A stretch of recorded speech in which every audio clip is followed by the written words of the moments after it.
John Ross, Bengals trying to get rid of him.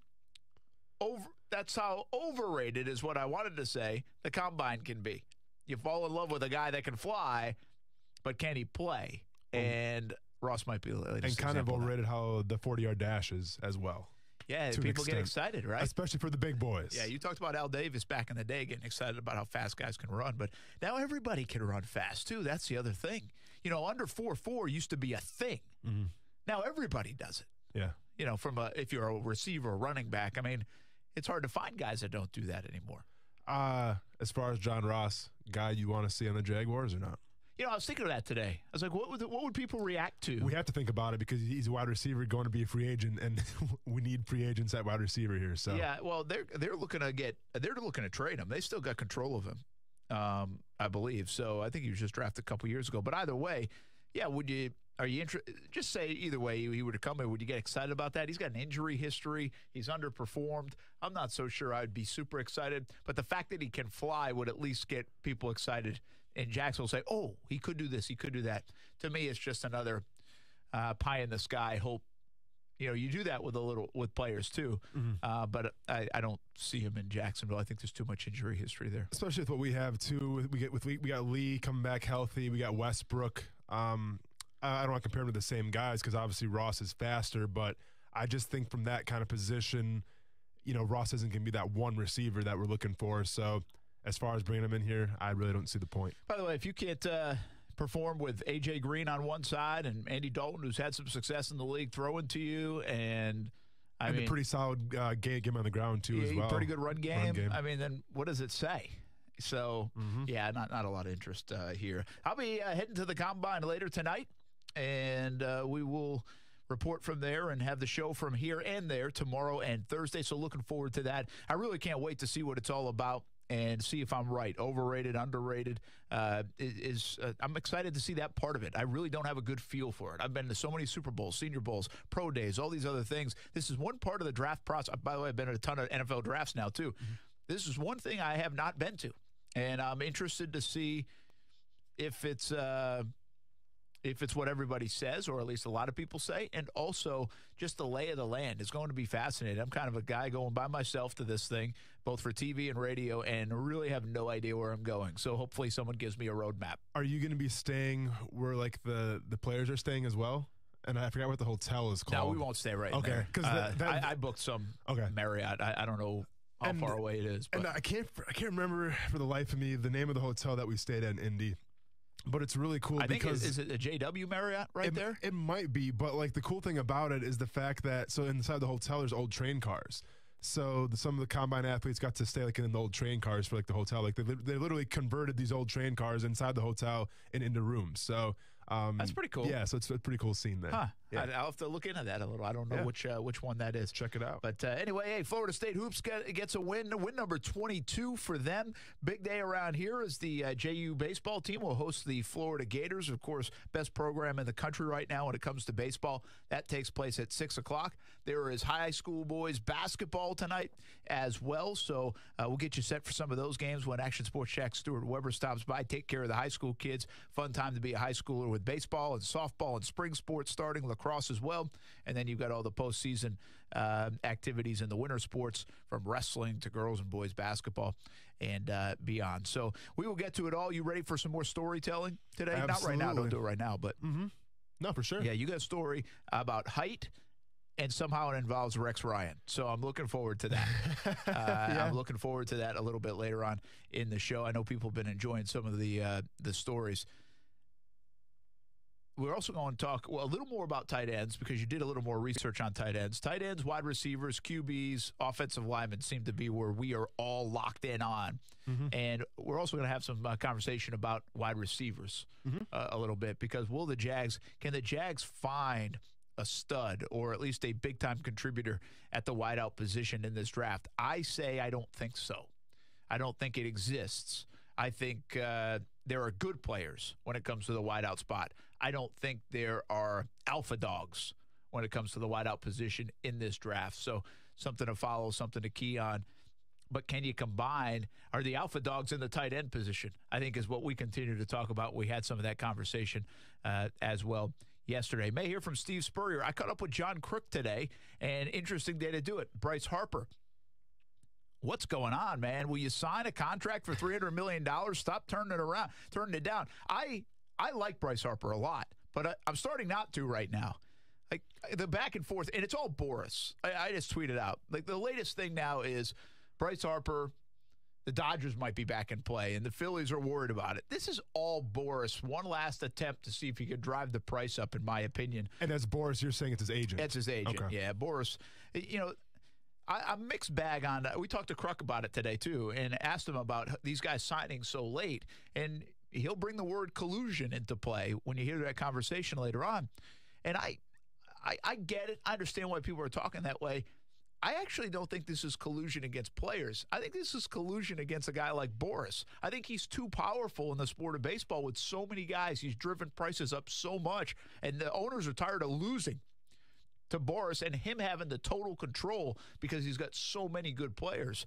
And I think that's what this is. I'm not engulfed in that world of baseball and the agent stuff and all these free agents like so many others are. But that's my view from the outside, from 30,000 feet. I just think this is more about Boris than it is about the players. And this guy has manipulated Major League Baseball for a long time because of the power he has with all these big players. And by the way, he's made players a ton of money, and that's okay. I have no problem with players making a ton of money. But I think this is more about him versus the owners than is everyone else. But still, I think last-ditch effort to maybe get a few more bucks out of someone. I still think he ends up in Philly. I think that's where this thing looks to be going. But I do like Bryce Harper, but I want this thing to end. Can you just go play baseball? Without a doubt. And that's the thing with baseball, too. It's the fact that you can afford to show up to training camp. Well, it's not training camp, it's spring ball. Even like a week before they even practice. I mean, it's baseball. It's not like team chemistry is important, but it's not like you're going to be missing out on going over the playbook like you're on the NFL or something like that. So guys can take their sweet time. That is true. You can kind of look in the mirror and do a couple signs and figure it out. Exactly. That's a fair point. Yeah. And he's going to fit in most likely fine. It's such a long season, so you're right. I think as long as he's working out and ready to go. Now, people will give him a hard time if he has a slow start. Oh, without this guy a doubt. actually has had some quick start. Like last year, he had a quick start to the season, then really slowed down. I think he's done it the other way in the past, too, where he's gone off to a really slow start. So a ton of pressure on these guys that go to the new places for the big deals. Manny Machado, he's going to get off to a good start in San Diego, or he's going to hear it. Yeah, but it's San Diego. I mean, as opposed to Bryce Harper, if he goes to Philly. Yeah, then I'll really hear it. Yeah, you're really going to hear it there. So the pressure might be on choosing that if he does go to play for the Phillies, that is. Yeah, so I'm interested to see where it goes. And by the way, this is where players don't like this because they get the fan pushback. Mm-hmm. But this is why it's not that fans side with owners, but you get tired of it. Mm-hmm. And that's almost to the point where I'm at with the Bryce Harper stuff. I'm almost tired of it. Listen, you can turn down. I get it. You're posturing. You want to go to your place. You get to decide. And again, I think it's agent driven. I think Bryce Harper might have signed 2 months ago if you asked him. Mm-hmm. But I do understand the fan. Like I'm with the fan that gets tired of this stuff by now and just says, "All right, we're trying to get a paycheck on Friday and pay our bills." You're sitting here turning down $300 million all over the place. I mean, I don't feel for you. And what athlete's just going to turn down $300 million? I mean, if he's trying to be the highest paid baseball player, he just might be. I mean, it's depending with Machado, too, that just signed. So we'll see if he's the highest paid. Now Arenado. Yeah, well, but obviously he's got somebody in his ear saying, well, hey, let's just, let's see if we can get a couple more bucks out of these guys and things like that. So it's obvious it's the agent as well. And I understand being mad at the player because, let's be honest, the player is the face. The agent's kind of behind the scenes working he's working the deals and whatnot. But let's just hope it gets done soon. But I think players across sports, the NFL is like this too, especially I think in the NFL, where if they think the fans are okay with what the owners are making and all this, and it's sides with the owners on a lot of this. And you know why? It's self-serving for the fan. We just want to watch you play. We don't really care what's in your bank account. We just want to watch you play. But I think there is an element of players, especially who go through this free agency and just in general that think, well, the fans are siding with the owners because they'll get mad at us if we are holding out or not signed. Maurice Jones-Drew went through it. As beloved as Maurice Jones-Drew was, he got hammered around here for holding out for more money. And by the way, I sided with Maurice Jones-Drew at that stretch. Mm-hmm. He had one more chance to really get paid. He was coming off a 1,600-yard season where he led the league in rushing. That was his chance to do it. I didn't blame him. for doing that. Well, and although he didn't handle it well, I thought he should have done it a different way. But I don't blame the idea, the concept that he had. Well, and that's the thing, and that's great that you're trying to defend the fans, and I'm all for them. But let's be honest. Sometimes when players want to take more money and go someplace else, the fans cry out, "Well, where's the loyalty? We were loyal to you, and all of a sudden you're going to take some more money someplace else." True. So it's hard to defend the fans sometimes because this is a business at the end of the day. If that guy was to get hurt or if he had a season-ending injury, he might get cut. So you can't have it both ways, I guess is what I'm trying to say, where if you're upset that a player is leaving for more money, well, then you can't turn around and then be, happy for him if he stays. It's just, it doesn't work like that. I remember, being a kid, and Greg Jennings, the wide receiver from the Green Bay Packers, he had a great season in Green Bay, ended up taking more money in Minnesota, and they chastised. I mean, they literally crucified him for leaving Green Bay. Where was his loyalty and whatnot? Well, hey, the guy got his money and he got paid more than he did in Green Bay. So I'm never going to hate on a player for leaving for more money. Probably the biggest thing that's changed in sports over the last century or half a century or really in the last 25, 35 years is that all this free agency never existed before. Yeah, you still appreciate the player that stays with the same team because it's so unusual now to see that. And by the way, I would argue Bryce Harper doesn't even need an agent. He's going to make $300 million if I was negotiating for him. Hey, coming up next, we get back to football in the combine, receiver talk, tight end talk. Let's find the quarterback some weapons, people. Next on Action Sports Jax on ESPN 690.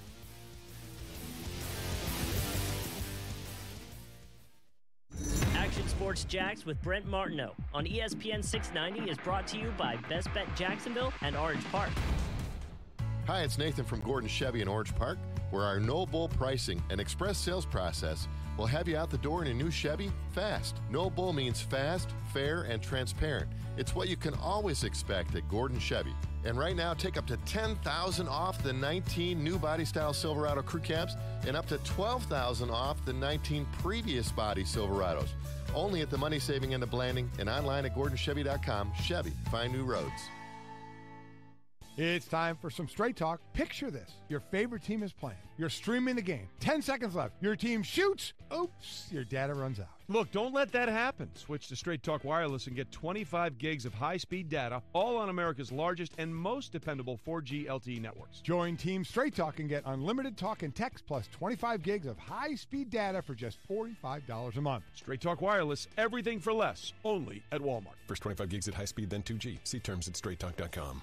Guys, the secret is out. If you want healthy sex, your body needs nitric oxide. And now you can boost your nitric oxide production faster than you thought possible with Ageless Male Tonight, the absurdly fast formula from the #1 brand in male enhancement. Just take one capsule an hour before romantic activity. You'll get clinically tested ingredients that rapidly boost nitric oxide production, and it won't go unnoticed. Rush to Walmart and get Ageless Male Tonight. Hey, it's Bill with Bill Fenwick Plumbing. If you've ever had a leak under your concrete slab, then you know how much it can increase your water bill or even your electric or gas bill if it's on the hot side of your plumbing system.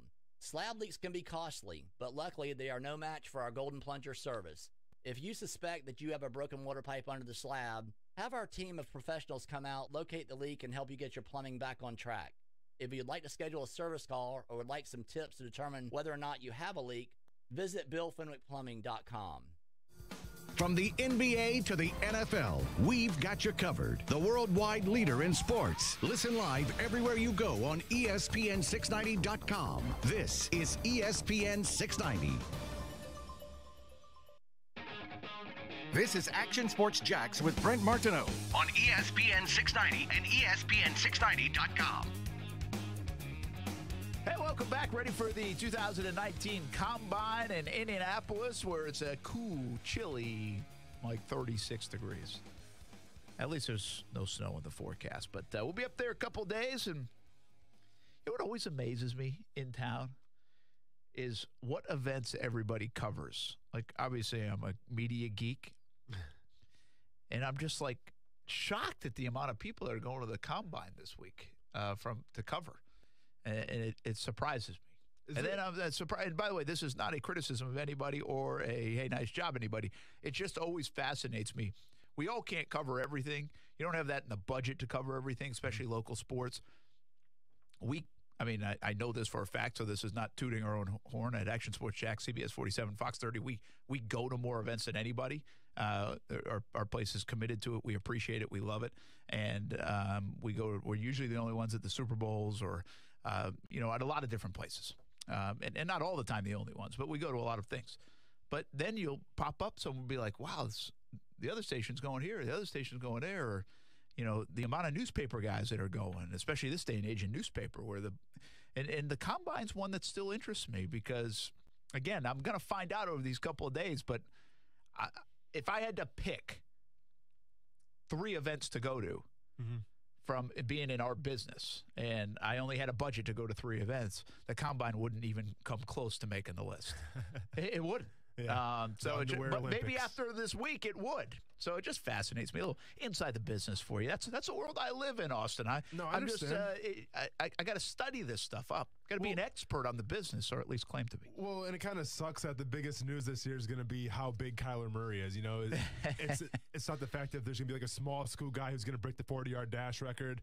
From my research, I don't think anyone's going to come close to touching the record of John Ross, formerly had by Chris Johnson. 4.22, right? 4.22, I believe. Yeah. So you didn't see me run.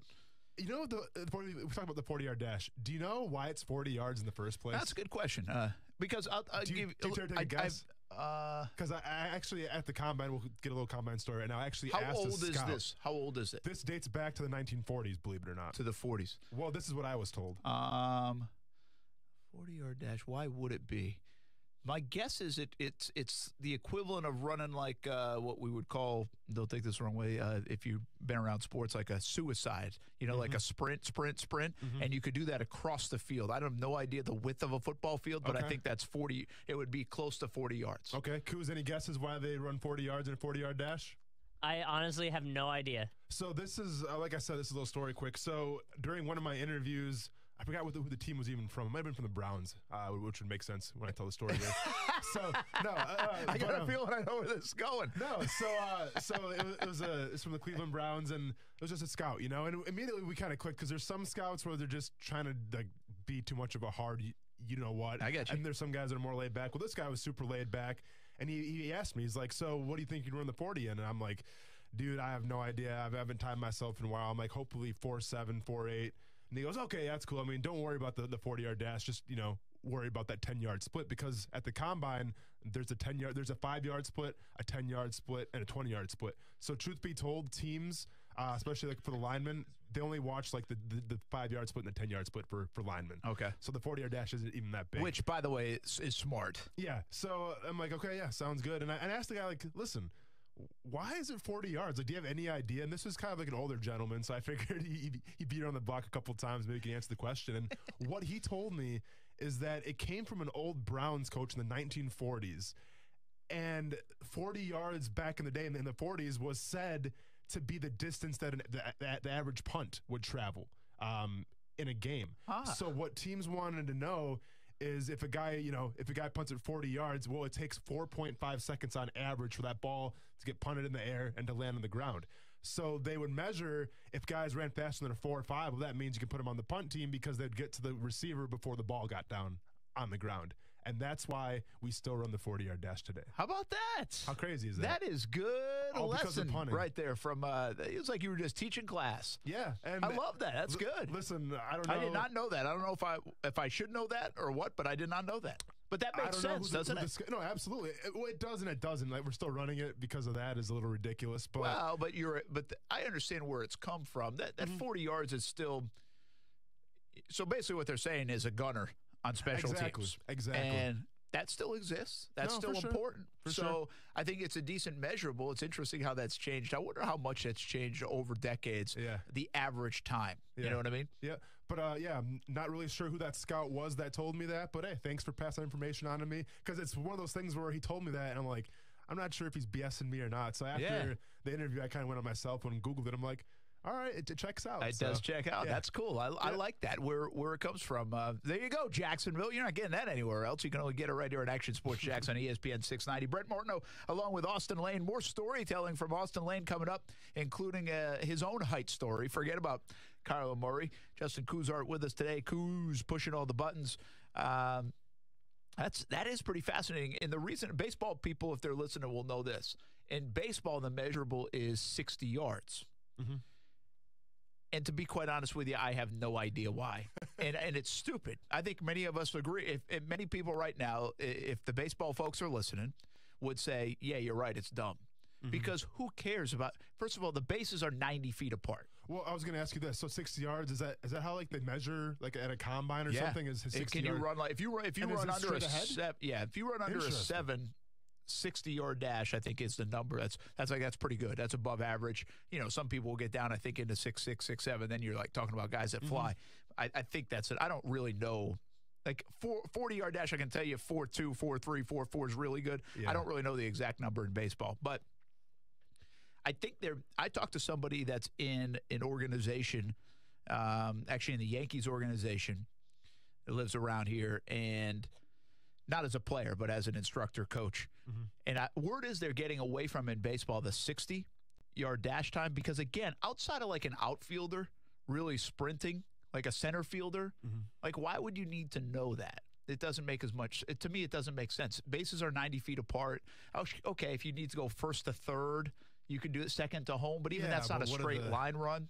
You know, second baseman might go grab a ball in foul territory, and he might have to run a long way. Javi Baez has done it in the past. But, you know, everybody's done it in the past, but Javi Baez comes to mind because it's usually fun to watch. But if you go from second to home, too, you're not running straight ahead. That's what I'm saying. You're not straight ahead. That's different. But where they're going with it is the shuttle run. Yeah, the shuttle run huge. I don't know how big it is. And I mean, I know it's big in football. I know people talk about it, but it's really going that way even in baseball because they want to see instinct and reaction time. Mm-hmm. You know, if you're a second baseman, a shortstop, how quick is your first step? And to me, that makes a lot more sense, that shuttle run, even for a variety of positions in football, to be able to move, even as an offensive lineman, be able to move than it does straight line speed. We've talked about a bunch already in these couple of weeks. It's like, you can get me a fast receiver, but does he play fast in a game? There's a big difference. So the shuttle run is important, and I'm speaking from a D-line perspective more than anybody right now. So from a D-line perspective, and I assume from an offensive line perspective too, the shuttle run is important, but it's not as important as the L drill. Are you familiar with the L drill? It's kind of like the shuttle where you run the shuttle, and then you have to kind of run basically an L. They call it the L drill for a reason. So you run the L, so it's like a 15-yard sprint, and then you run back. And that's what teams want to see because it's change of direction, it's body control, it's hip flexibility. And that's where J.J. Watt actually made a lot of his money and why he got drafted so high was because of the L drill. Because I think he had one of the fastest times that year. Interesting. Mm-hmm. What did you did? Your best was broad jump, right? Hands down broad jump. Okay, why the broad? Why is that just explosion? Are we going to say this because there's a story with the broad jump too? Well, then we'll save it. Ticked off actually. Koi Messi from the Miami Dolphins, second round pick out of Utah, screwed me over. And I have a bone to pick with him. Still? Yeah, absolutely. All right. Well, that's coming up. And if I saw him, he knows what I'm talking about, too. If I see him in an alley. Yep. By the way, does he know I'm an MMA fighter now? Right. Hey, you know what? I forgot. We never wished Ronan a happy birthday yesterday. Oh, not enough, good. Man. How was the little dude? Did he have fun? Yeah, he had a blast. We watched some wrestling last night, Monday Night Raw. We had some cupcakes. Probably a bad idea because he ended up staying awake until like 11 p.m., so Mom was not impressed with that. But, yeah, it was a great celebration. You know, obviously it's hard on Monday because I had training and whatnot, so I got home like around 7:38. But we still got to hang out a little bit. We kind of celebrated on Sunday. Like I said, we went to How to Train Your Dragon 3. There you go. Yeah. 4 years old. That's 4 awesome. Years That's old, fun, man. Mm-hmm. Fun age. Yep. Now, I got a question. Will he watch you fight? In person?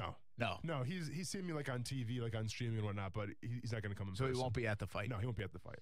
I was wondering about that. Yeah. March 16th, fight coming up, by the way. Morocco Shrine. Make sure you get there on Saturday night. That's Players Weekend, but the golf will be over. Golf will be over. Go watch Austin Lane kick some butt on Saturday night and watch me be the Iceman.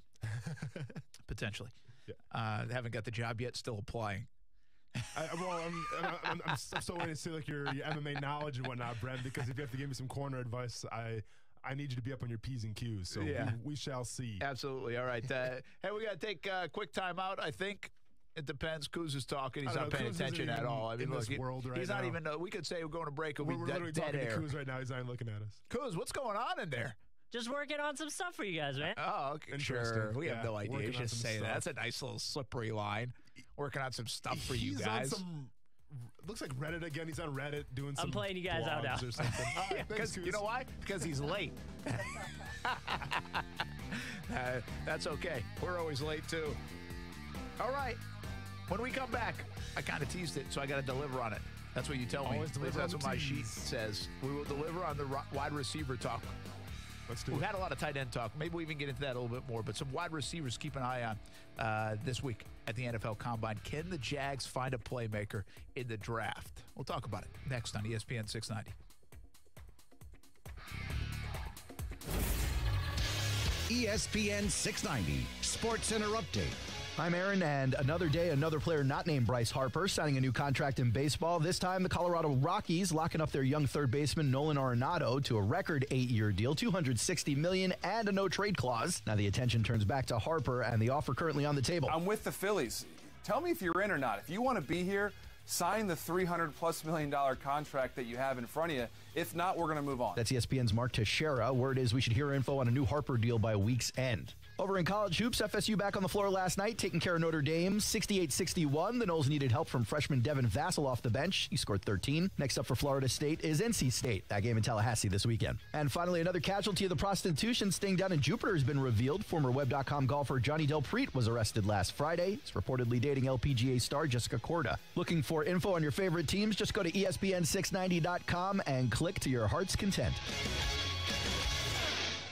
Hey, everybody, this is Brent Martineau from ESPN 690 and Action Sports Jax, and we know who the football team of the year is. Yep, the Patriots again. What you may not know is my friends at the brand new Jenkins Hyundai of Jacksonville have the North American Utility Vehicle of the Year. They raise that trophy. It's the new 2019 Hyundai Kona, and this is a super slick crossover utility vehicle. I encourage you to swing by the Jenkins Hyundai of Jacksonville showroom on Atlantic Boulevard and take a look at this new crossover utility vehicle. The Kona is offered in 4 trim levels: the SE, the SEL, the Limited, and the Ultimate. Go see my friends at the new Jenkins Hyundai of Jacksonville and schedule a test drive and order the new Konas today.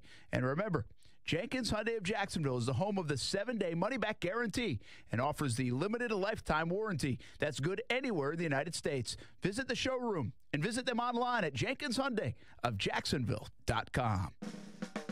Do you know a child that is deaf or blind? The Florida School for the Deaf and Blind in St. Augustine offers a tuition-free educational program to prepare the child for a lifetime of success. FSDB offers free comprehensive education, transportation, and boarding services at no cost to all eligible deaf or blind students elementary through high school, no matter where you live in Florida. Call 800-344-3737 or log on to www.fsdb.k12.fl.us to find out more. March is right around the corner, and that means the Players' Championship will be here before you know it. We have your chance to win tickets to the newest venue at the Players, the Captain's Club, which includes beer, wine, and soda. To enter, go to our contest page at ESPN690.com. You watch Action Sports Jax on CBS 47 and Fox 30. Now Action Sports Jax is on your radio. Broadcasting live from the ESPN 690 Anajar and Levine studios. Here's your host, Brent Martineau. Man, headlines can be so bad. Seriously. This is the second time. I clicked on a headline yesterday about a story, and I was just like, I got into the story, and I was like, that's not what the headline said. It's clickbait. Welcome to 2019. Yeah, I get it, but I get fooled by it a little bit, too. There's one. Did you see this today? Here's the headline. North Carolina lawmakers consider bill that would change school grades. Did you see the story? I have not seen the story. Okay, so here's the deal. A new bill under consideration would adjust the current grading scale, making a score of 85 an A and a score of 70 a B. A score of 70% a B? So instead of, okay, so your interpretation of that is? That's crazy. So basically instead of 90 to 100, which most people, which is normal. I know there are some schools that are different, but 90 to 100 A. Well, see, 80 to 89 B. See, Brent, that's pretty generous because where I come from, Iowa Scandinavia, it's 92 to 100's an A. Okay, like I said, there's someone I'm tweeted kidding. out 94 to 100 was an A for them. Yep. Okay, but anyways, I get it. Yeah. But your interpretation of that headline, and this was going to be my fallen because I even tweeted. See, this is one of the problems too. We get the headlines on Twitter, and then we don't read the whole story, and then you're like, well, okay. I said everybody gets a trophy. You get a B for getting a 70? Listen, I'm not this big. I can ask my wife. I'm like, I think at times, don't get this wrong, school is so important, very important. I think the discipline of school is very important. I'm talking discipline in the class and hallways. I'm talking the discipline of teacher says do your homework, do your homework. Yeah. And if you do your homework, you should be able to do well in the class. And I don't care if homework counts as a big grade. If you can't do your homework and that's part of what you're supposed to do, well, then I think you're a moron. Like, kids. Seriously, like if you're failing a class because you didn't do homework assignment, well, that's on you. Yeah. Right? No excuse. I mean, no excuse. So accountability is absolute. And that's in life. Like, that's a good life lesson. Like, you got to do some things even if you don't love doing it, and you don't necessarily have to score 95 on a test, but the homework discipline should help you in your grade. And by the way, if you do your homework, you're most likely going to be okay in class. That'd be you'd be surprised. Most kids, right? Most people. I was okay.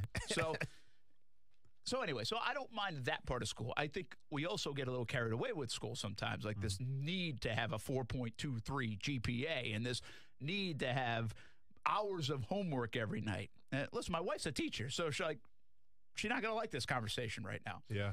And she really don't like it, especially if the kids are listening right now, because they side with me. Of course, wouldn't you?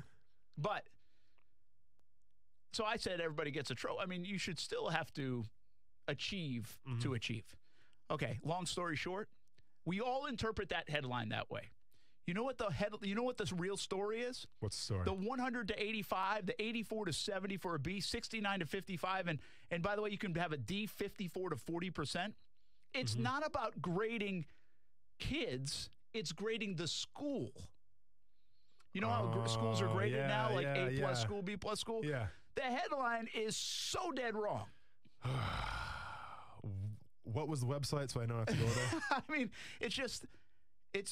so we're all, I mean, it got a lot of conversation on social media when I retweeted it, but it's really about how the schools are graded rather than how the kid gets graded. Dumb. Yeah, I mean, it's a dumb headline. Well, it's just it's clickbait, Brett. Like, you shouldn't be shocked at this. But here's the problem. Like, I never clicked on it. I just read the headline. Yeah. I should have clicked on it. Yeah, click on it. Well, that's the thing. If you click on it, then you help them out too as well. So it's kind of a lose-lose situation. Yeah, and I have to give credit, actually, to whoever tweeted it. Who did it say? Oh, they had Washed Up NY tweeted me and said, it's school performance, not student grades. Otherwise, I would never have clicked on it. Sure. And then you would have had that for your balling and falling, and it would have been a disaster. It would have been erroneous. It would have been fake news. And I would have got a D. Fake news. Or an F. But no wonder why there's fake news. I mean, we're headline readers. We are. That's what we do. Yeah. That's what everybody does. People got stuff to do. So stop fooling us with the headlines. This is twice in like 12 hours for me. It's 2019, and I don't like it. You have to get used to it. All right, let's talk about wide receivers. And by the way, kids, you should all be listening to the show now because I just supported you and said you shouldn't get a lot of homework. And I also said, I didn't say school's overrated. Just do your homework, but I don't think you should have 3 hours of homework. And if you get a B, it's okay. You don't have to get an A at everything. You don't have to have a 4.4. Great if you do. Congratulations if you do. Proud of you. But you don't have to. It's okay. Do you think we rely too much on tests as well? What are your thoughts about tests? I do. I do. Listen, as do I, because I'm a horrible tester. Listen, my wife is my wife now she tutors more than anything, and she tutors a lot because of all the homework given. But I don't, first of all, I think, and I can say this now because she's not teaching and getting paid, but teachers don't make enough money, especially in the state of Florida. There are some like Ohio and New York, and you make good money. But if you come down from New York and you have like 20 years of teaching experience, you would take like a $30,000 pay cut to teach in Florida. So you don't have as good of teachers because they just crush the teachers in terms of what they should get paid. They should get paid a lot more. And I think our schools would be better if they got paid a lot more because then, of course, you'd have better teachers. Yeah. But yeah, I think testing, and I don't know if I tested better or not. Like I did fine, and I did fine on the test. I wasn't great either one, but I understand why some people don't test as well, and I don't think everything should be on the test. Yeah, and I shouldn't say I didn't test well. It's just math was really my struggle in my subject. So when it came to math testing, it was a nightmare. But anyways, let's get into... Did you know how to count your money in your contract? That I did, yeah. That math is good. But speaking of nightmare, let's talk about the nightmare we have in the tight end free agency. There's not a lot of options, Brent. How's that for a segue? Yeah, I like it. Very good. You didn't want us to talk about your test grades. No, I definitely didn't want to talk about my test grades. The Wonderlic story is coming up later in the week. That it is, yeah. That thankfully went a little better than some of my high school test-taking days, but we'll talk about that later. Anyway, so listen, you talked about wide receivers. Well, let's talk about tight ends a little more, too, because they are receivers as well. And that's the way I'm kind of approaching the draft this year. I'm not calling them tight ends, wide receivers. I'm calling them pass catchers. To me, they all fall in that category.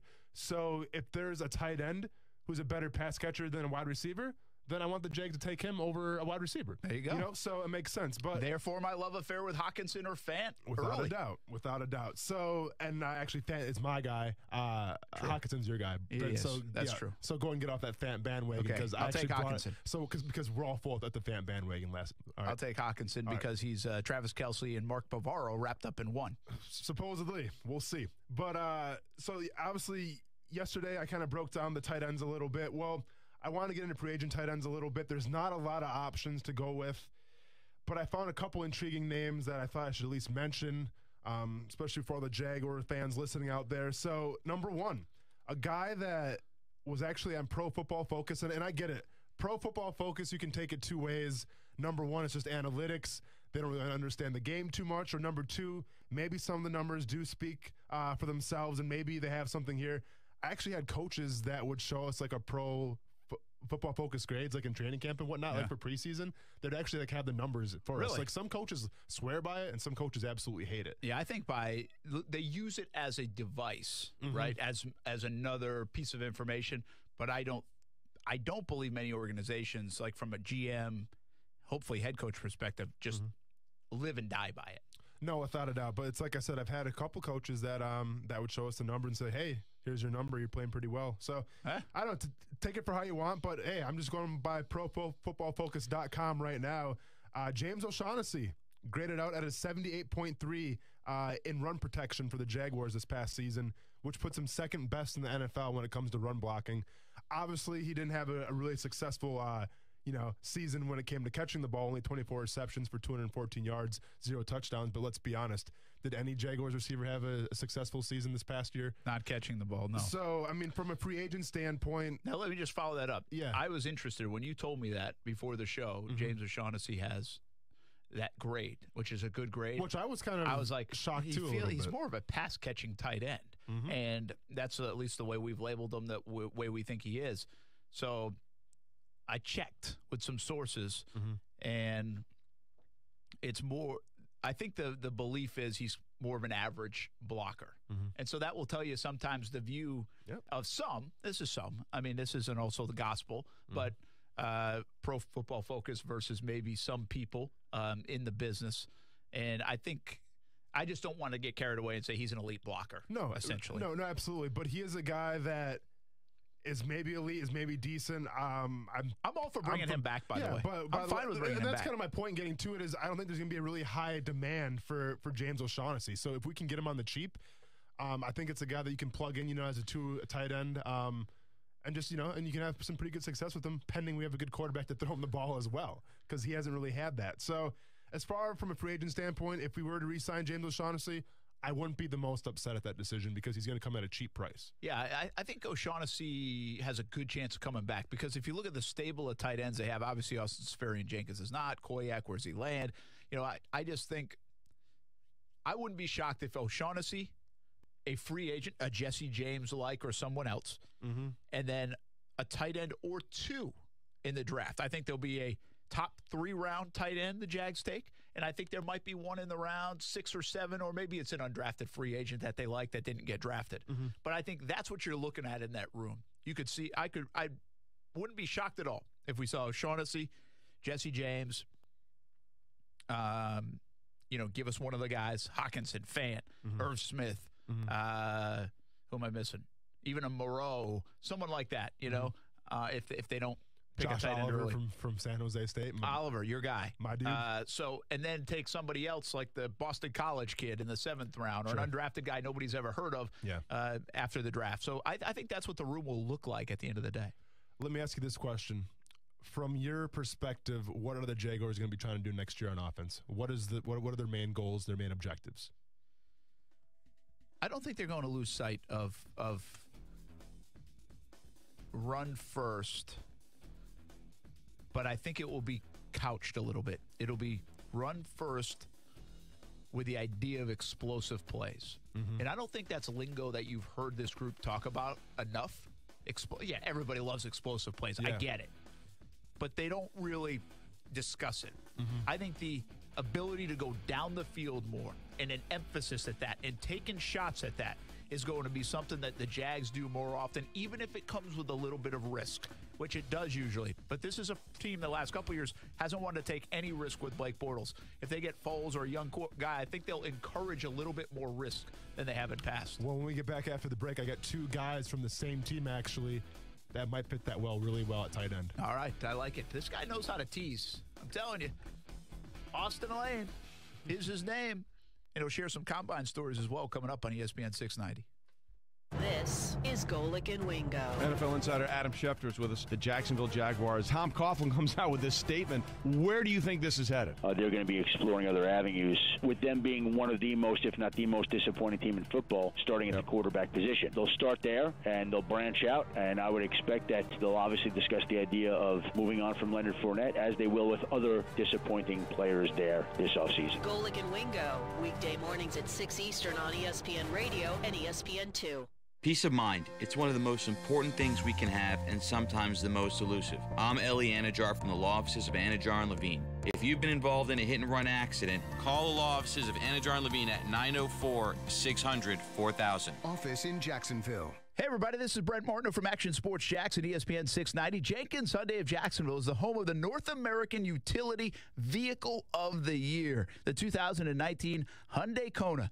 This new crossover utility vehicle is a perfect fit for a family who doesn't need as much room as the Hyundai Santa Fe, but more room than the Hyundai Elantra. Their customer service is top-notch at Jenkins Hyundai of Jacksonville, and you never have to worry about a high-pressure, haggling sales approach to you buying a car.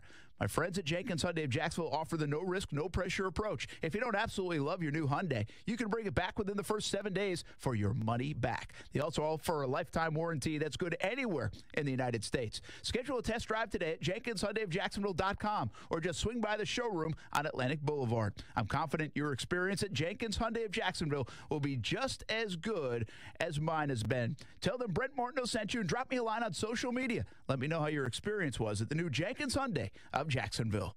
The 2019 Harrell and Harrell Performance Studio is here, and it's better than ever. It's your chance to meet the personalities on the new ESPN 690. Sit in the front row and ask your questions to athletes in town, sports analysts, and experts. You'll be able to see them in person. It's going to be the best year yet.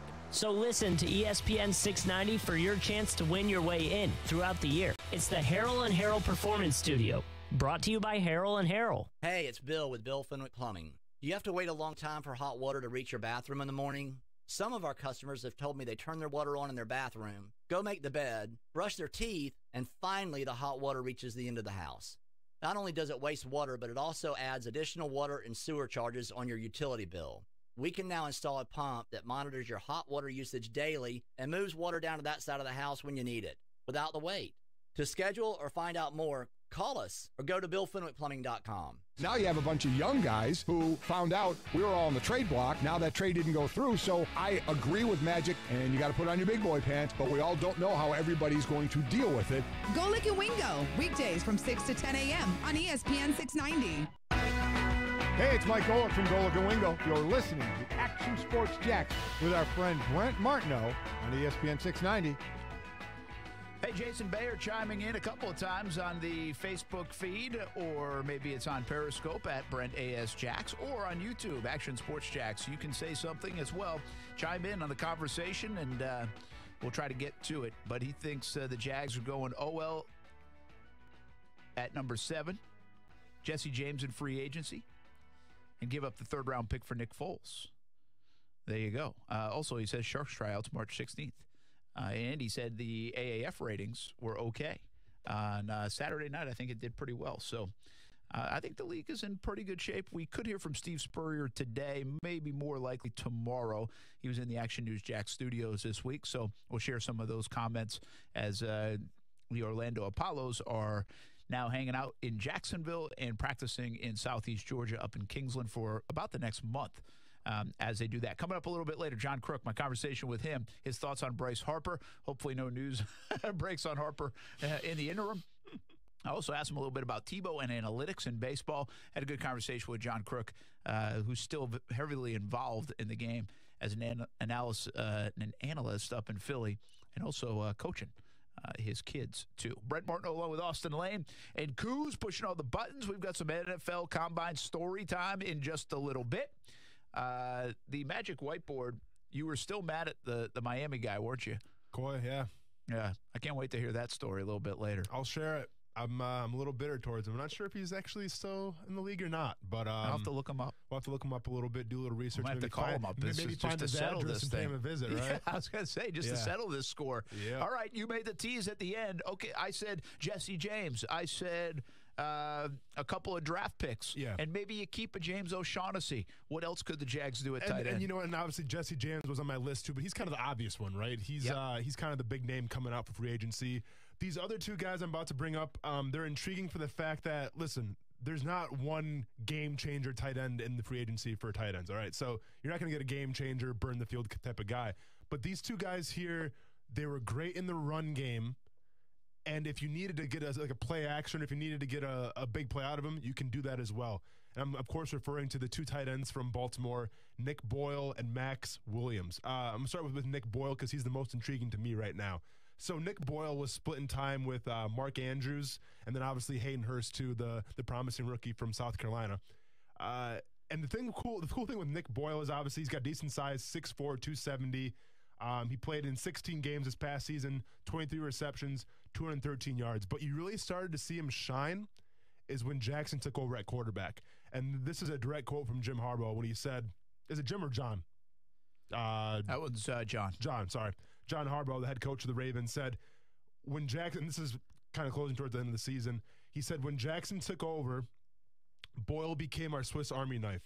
If you needed a short route, if you needed a route downfield, if you need pass blocking, run blocking, screens, handoffs, Boyle was our guy. So this guy's kind of a Swiss Army knife that can do everything, and he excels in run blocking.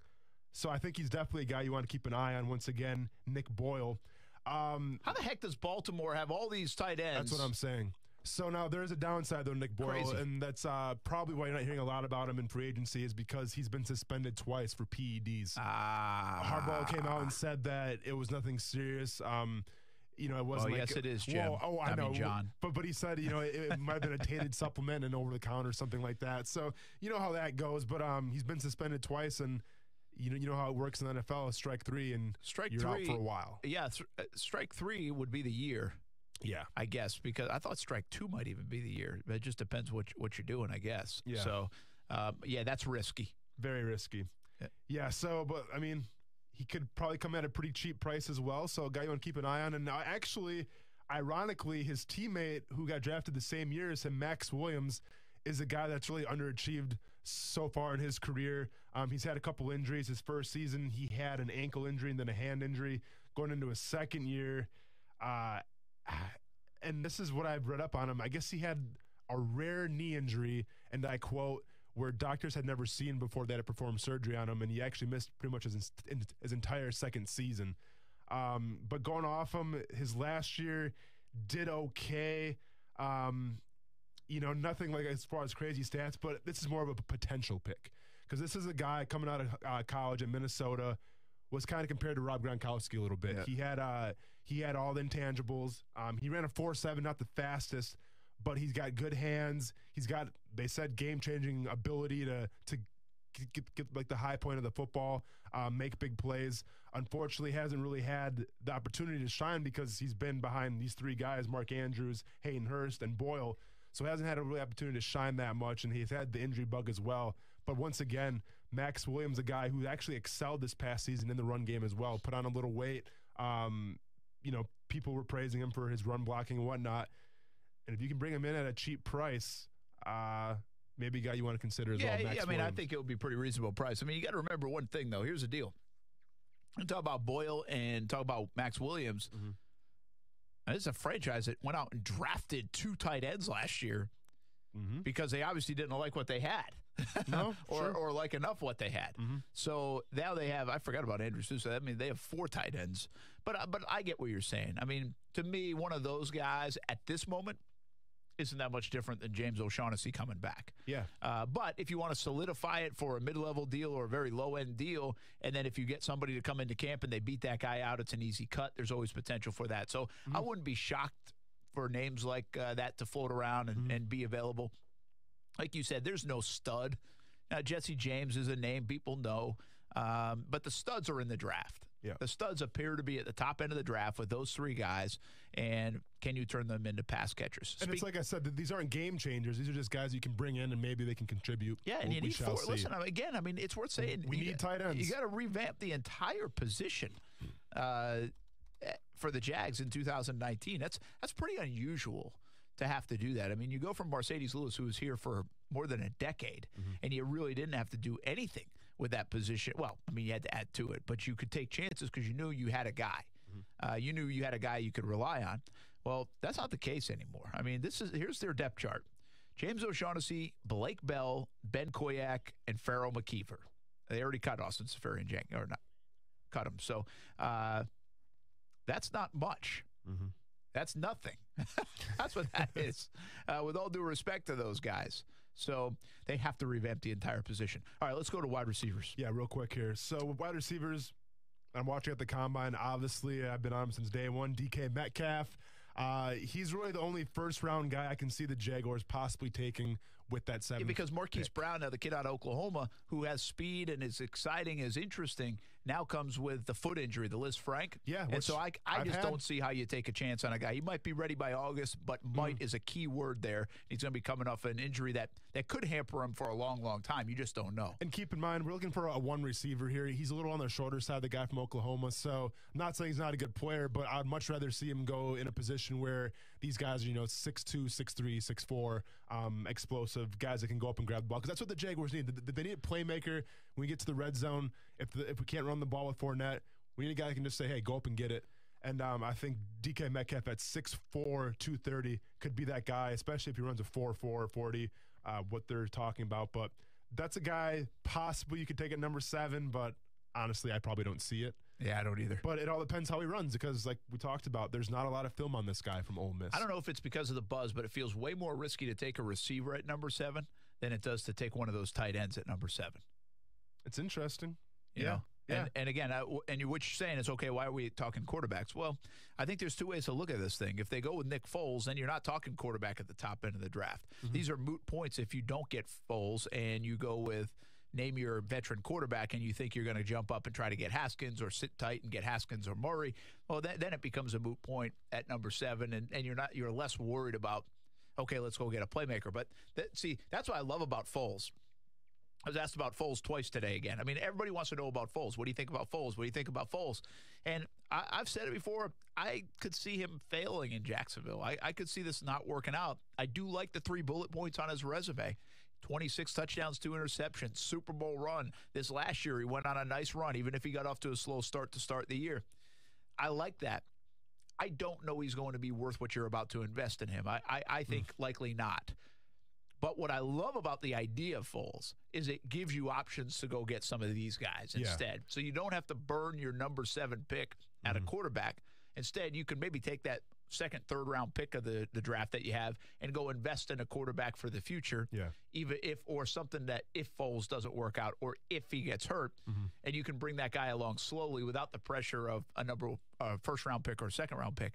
But then you go get a tight end or an offensive lineman, which I think is where the Jags would land, tight end or offensive lineman, and you go help Nick Foles out. Go get him weapons to what the Jags already have. That part to me is going to be fascinating. And like I continue to say, these next few weeks will dictate so much of that. What will they do with Jeremy Parnell? If they cut Jeremy Parnell, to me it says, whoa, they are looking pretty high in this draft for an offensive line. Obviously, whatever they do at the QB spot dictates a lot of the stuff we're talking about.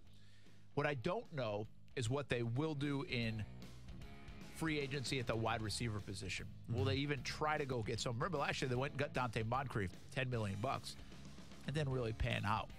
And I think unless they make a move, right? Antonio Brown or someone like that, well, I don't think they're going to do any kind of move that will upset the apple cart for what they could do in the draft at wide receiver. We'll talk more about it. We'll get Daniel Jeremiah's thoughts on that as well. Plus, we got story time from the NFL Combine coming up next. Oh, yeah, sit back, relax, get comfortable. Austin Lane has a problem with his height at the Combine.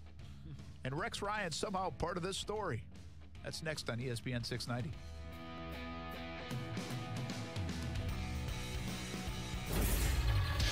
ESPN 690 Sports Center Update. I'm Aaron, and another day, another player not named Bryce Harper signing a new contract in baseball. This time, the Colorado Rockies locking up their young third baseman Nolan Arenado to a record 8-year deal, $260 million, and a no-trade clause. Now the attention turns back to Harper and the offer currently on the table. I'm with the Phillies. Tell me if you're in or not. If you want to be here, sign the $300+ million contract that you have in front of you. If not, we're going to move on. That's ESPN's Mark Teixeira. Word is we should hear info on a new Harper deal by week's end. Over in college hoops, FSU back on the floor last night, taking care of Notre Dame, 68-61. The Noles needed help from freshman Devin Vassell off the bench. He scored 13. Next up for Florida State is NC State. That game in Tallahassee this weekend. And finally, another casualty of the prostitution sting down in Jupiter has been revealed. Former Web.com golfer Johnny Del Prete was arrested last Friday. He's reportedly dating LPGA star Jessica Korda. Looking for info on your favorite teams? Just go to ESPN690.com and click to your heart's content. Hi, this is Earl Ron, president of New South Window. New South makes windows that are energy efficient and hurricane resistant. You get both. If you have aluminum windows, it's time to get rid of yesterday's technology. New South is the factory and eliminates the middleman. Don't even think of buying windows until you see what our factory can do for you. New South windows are made in Florida, for Florida homes, by Florida workers, because we know Florida weather. Going on now. For every 2 windows you buy, get the third free. Visit newsouthwindow.com. Hey everyone, this is Austin Lane from ESPN 690 and Action Sports Jax. I'm inviting you, your colleagues and friends to Pints and Pucks with the Jax Sports Council Young Professionals and the Jacksonville Icemen. Wednesday, February 27th, join the Jax Sports Council Young Professionals for a night of great networking and fun. Pints and Pucks starts at 5 at Intuition Ale Works downtown. Then we'll move to the arena for the puck drop at 7. Pints and Pucks is open to everyone, with a portion of the proceeds going to the Send the Child to the Game program. See you at Pints and Pucks. Broadcasting live from the ESPN 690 Anajar and Levine studios. Anajar and Levine Accident Attorneys. Call 904-600-4000. That's 904-600-4000. ESPN 690, Jacksonville's home for ESPN Radio. WOKV Jacksonville. Listen live everywhere you go on ESPN690.com. ESPN 690, a Cox Media Group station. ESPN Radio Sports Center. I'm Christine Lisi. At this hour, star third baseman Nolan Arenado will be hanging around Colorado for a while. ESPN's Jeff Hassan reporting the 6-time Gold Glove winner finalizing an 8-year extension worth $260 million. The deal sets a per-year record average salary for position players. The Bryce Harper watch might be over soon. Teams in pursuit of Harper believe he'll make a decision by the end of the week where he'll sign. Dodgers interested, but only with a short-term contract. Harper wants a long-term deal, which the Phillies are offering. Los Angeles, though, seems to check all the boxes for Harper, believes ESPN MLB analyst Mark Teixeira. Ultimately, the players have full control over their destiny. And if I'm looking at the Dodgers, you have Dodger Stadium, close to my home in Las Vegas. They've been to 2 straight World Series. That's position 1A if I'm Bryce Harper. Mark Teixeira on Golick and Wingo. And this just in, Cowboys defensive end Randy Gregory back on the suspended list. The NFL suspended him indefinitely for violating the league's substance abuse policy as well as conditions of his reinstatement from a previous suspension.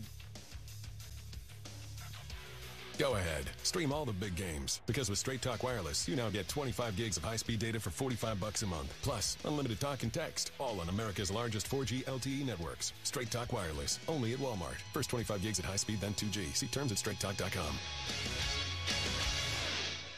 You watch Action Sports Jax on CBS 47 and Fox 30. Now Action Sports Jax is on your radio. Broadcasting live from the ESPN 690 Anajar and Levine studios. Here's your host, Brent Martineau. The Players' Championship has a couple more commitments. Dustin Johnson, fresh off his win, and Brooks Koepka, of course, with a big year in 2018. They are headed to the Players' Championship. No surprise whatsoever. And speaking of going to the Players' Championship, you can too. You can win Captain Club passes for the entire week by going to ESPN690.com. Check out the new website, ESPN690.com. Click contests, register, and win. Simple as that. Go to the Players' Championship coming up in a couple of weeks, the week of March 12th. All right, you know what you can do while you're out at the Players' Championship? Well, you can have a couple of beverages. I don't know if they give you a discount, though, around 4 o'clock. But we do. Grab a drink, get a shot, and tip your Startender. I like it. We need to slowly build it up throughout the week. Like Monday is kind of low key. I'm Tuesday, have a heart attack you on slowly Friday. build on the week. You better hold down the fort next couple of days. Don't while worry, I'm up there. man. Don't worry. We'll hold it down. Yeah, so happy hour horn in the books, and we're going to get to story time in just a moment. Let's wrap up on wide receivers. You got a couple other ones for me to keep an eye on, and I've been reading up. You know, our guy that we saw at the Senior Bowl, Andy Isabella, continues to be very intriguing. I read something today. I didn't see this prior, but I think back in high school, he beat Denzel Ward in the 100 meters. Yeah. So he's going to test well. You know, we saw him up close. He's a stocky guy, small, but compact. You know, you the visions of the Edelmans of the world, right? Sure. Amendolas of the world. You know, we've seen it so many times. Wes Welker, everyone plays for the Patriots, I guess. But he's going to be fun to watch in the NFL. You just got a feeling that it's a little bit of risk to take him coming out of UMass, but that he's also going to deliver for if he gets in the right spot. If he gets with Russell Wilson in Seattle, he gets with Aaron Rodgers in Green Bay, obviously the Patriots.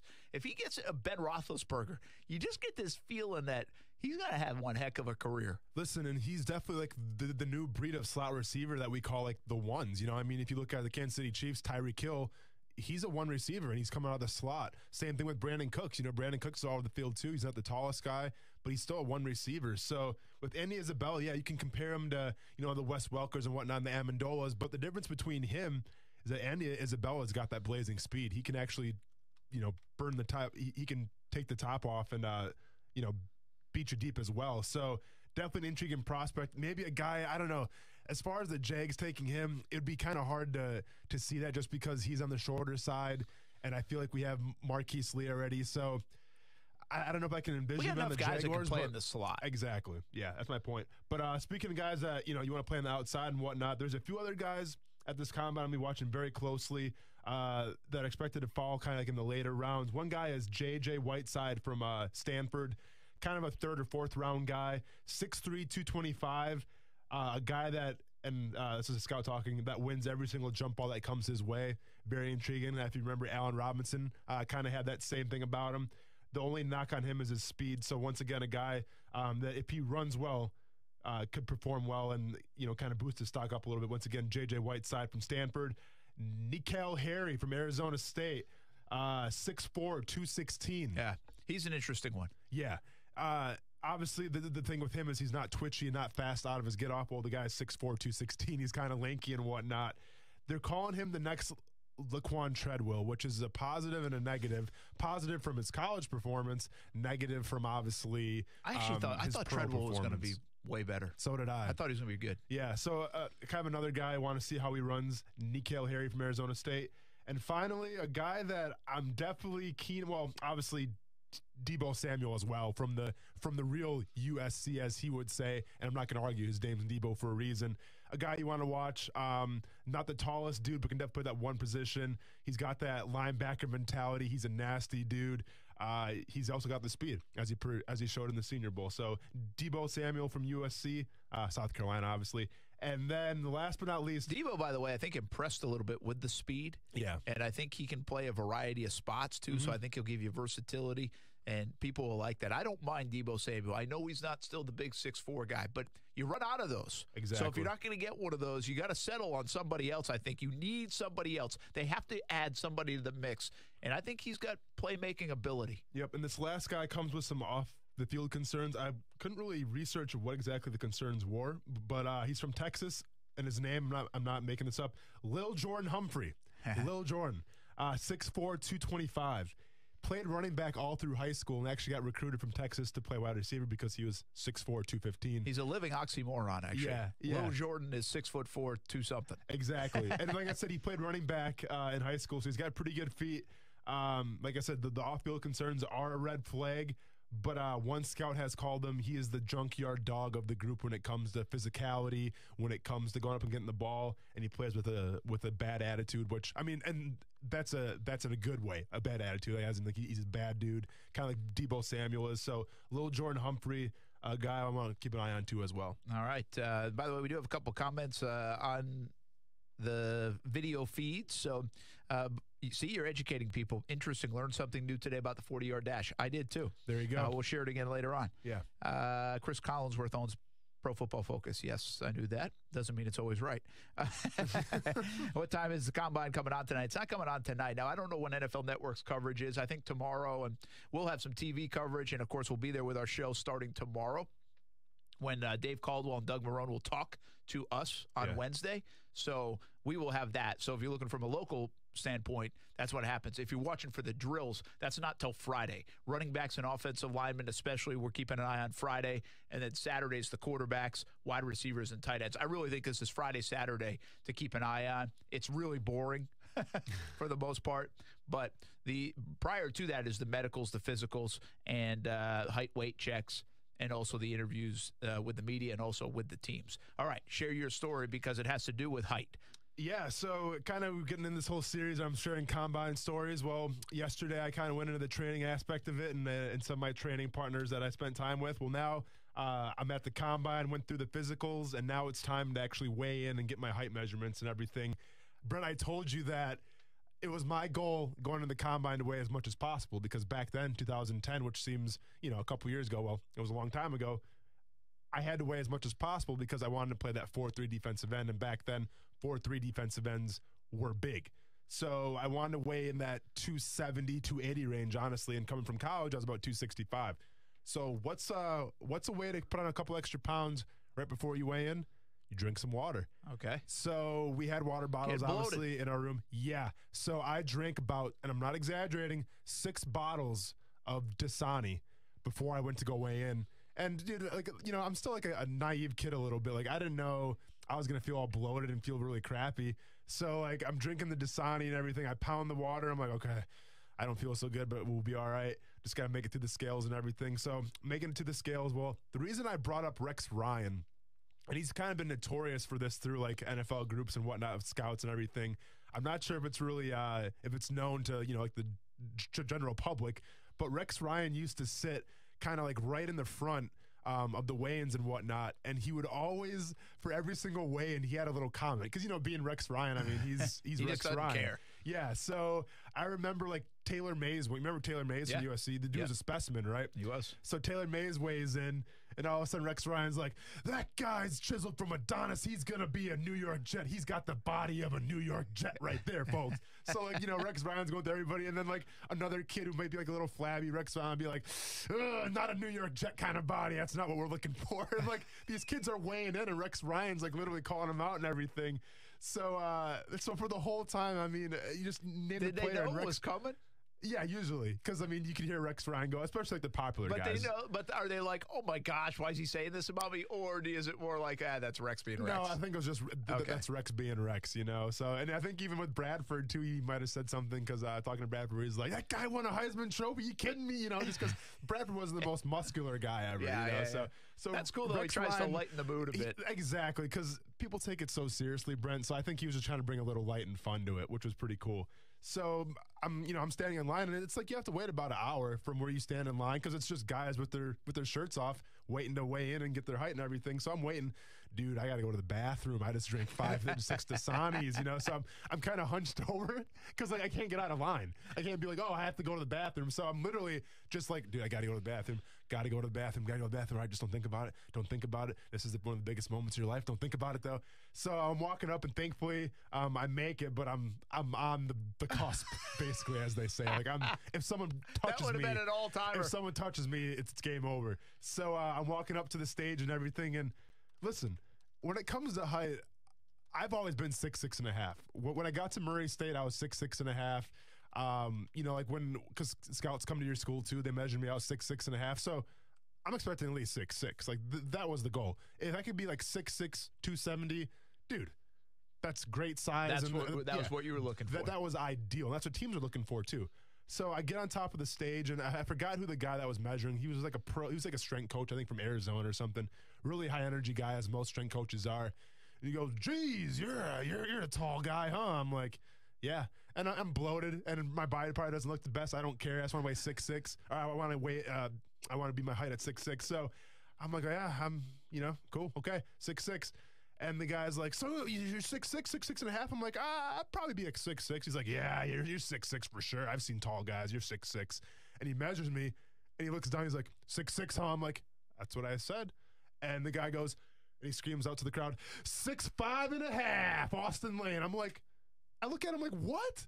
And he's like, "Yeah, you're 6'5.5". I'm like, "Dude, come on." He's like, "Nope, sorry, 6'5.5". So I don't know, like, if the conversation we had before was just him trying to like mess with me or whatever, but I ended up getting 6'5.5". Well, then that gets rounded down to 6'5". Dude, I was ticked because like I get it, it's an inch and everything, but to me, man, that 6'6" made all the difference. So I was 6'6.5" or whatever, rounded down to 6'5". So like I walked off the stage just ticked off. I mean, I think I weighed like 276 pounds or whatever, so that was good.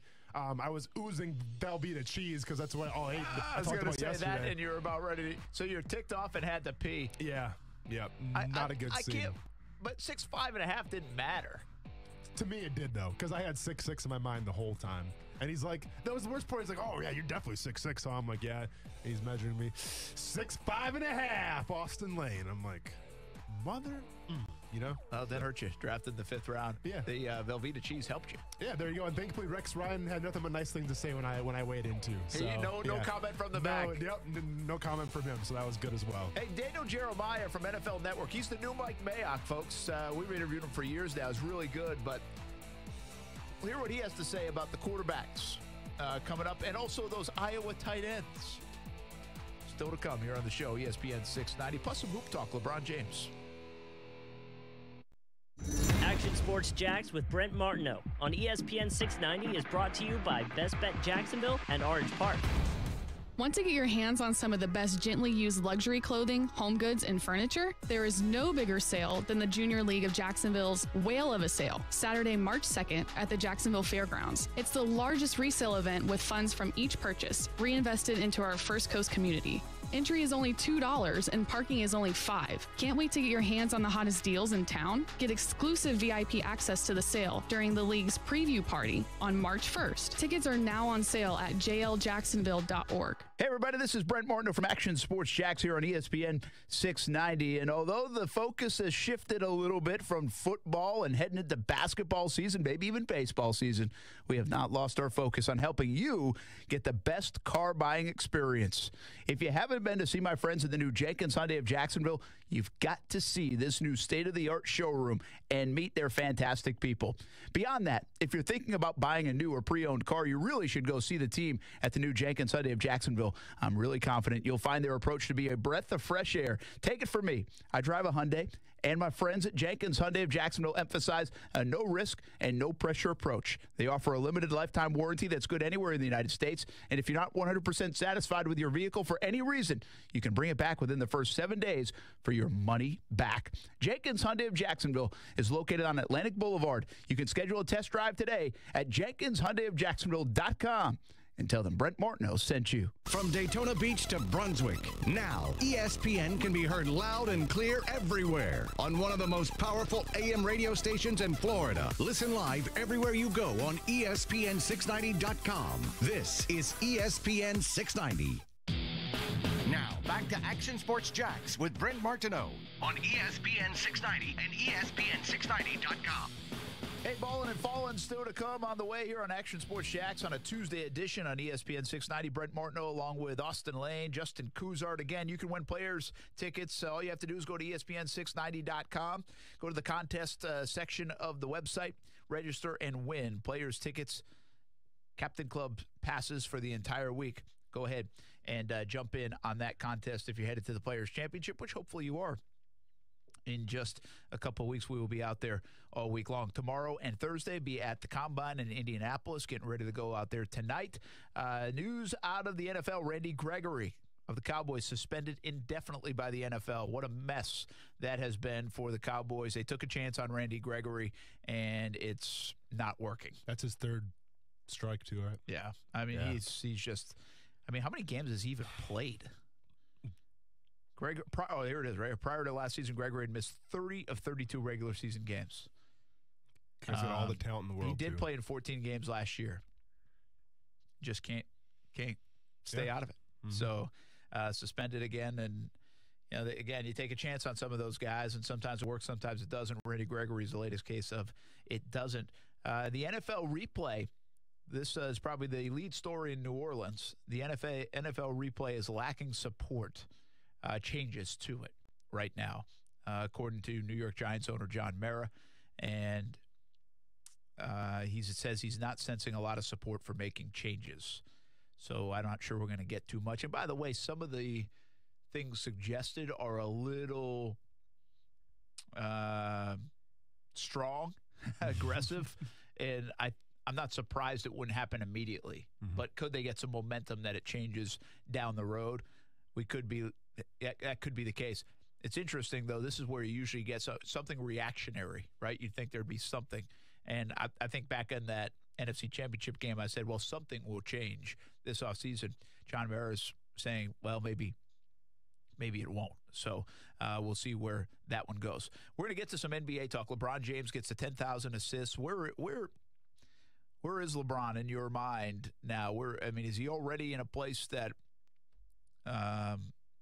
few people are, which I think a lot of people think that in terms of an all-timer? Where can he still go? Where can he get? And then also the mess that is the Lakers Drive and Dish podcast, I bet's been talking about that. LeBron getting questioned quite a bit in 2019. It makes you wonder, did he make the right decision? We've been heavy football so far on the show today, and let's stay on it. Daniel Jeremiah had a conference call this week and was asked a myriad of questions. But we figured most importantly the quarterback conversation. And I think it's interesting because he didn't necessarily do a mock draft. What he does is a top 50 players, and he's got Kyler Murray as a better player than Dwayne Haskins. And in this explanation, you'll find out why.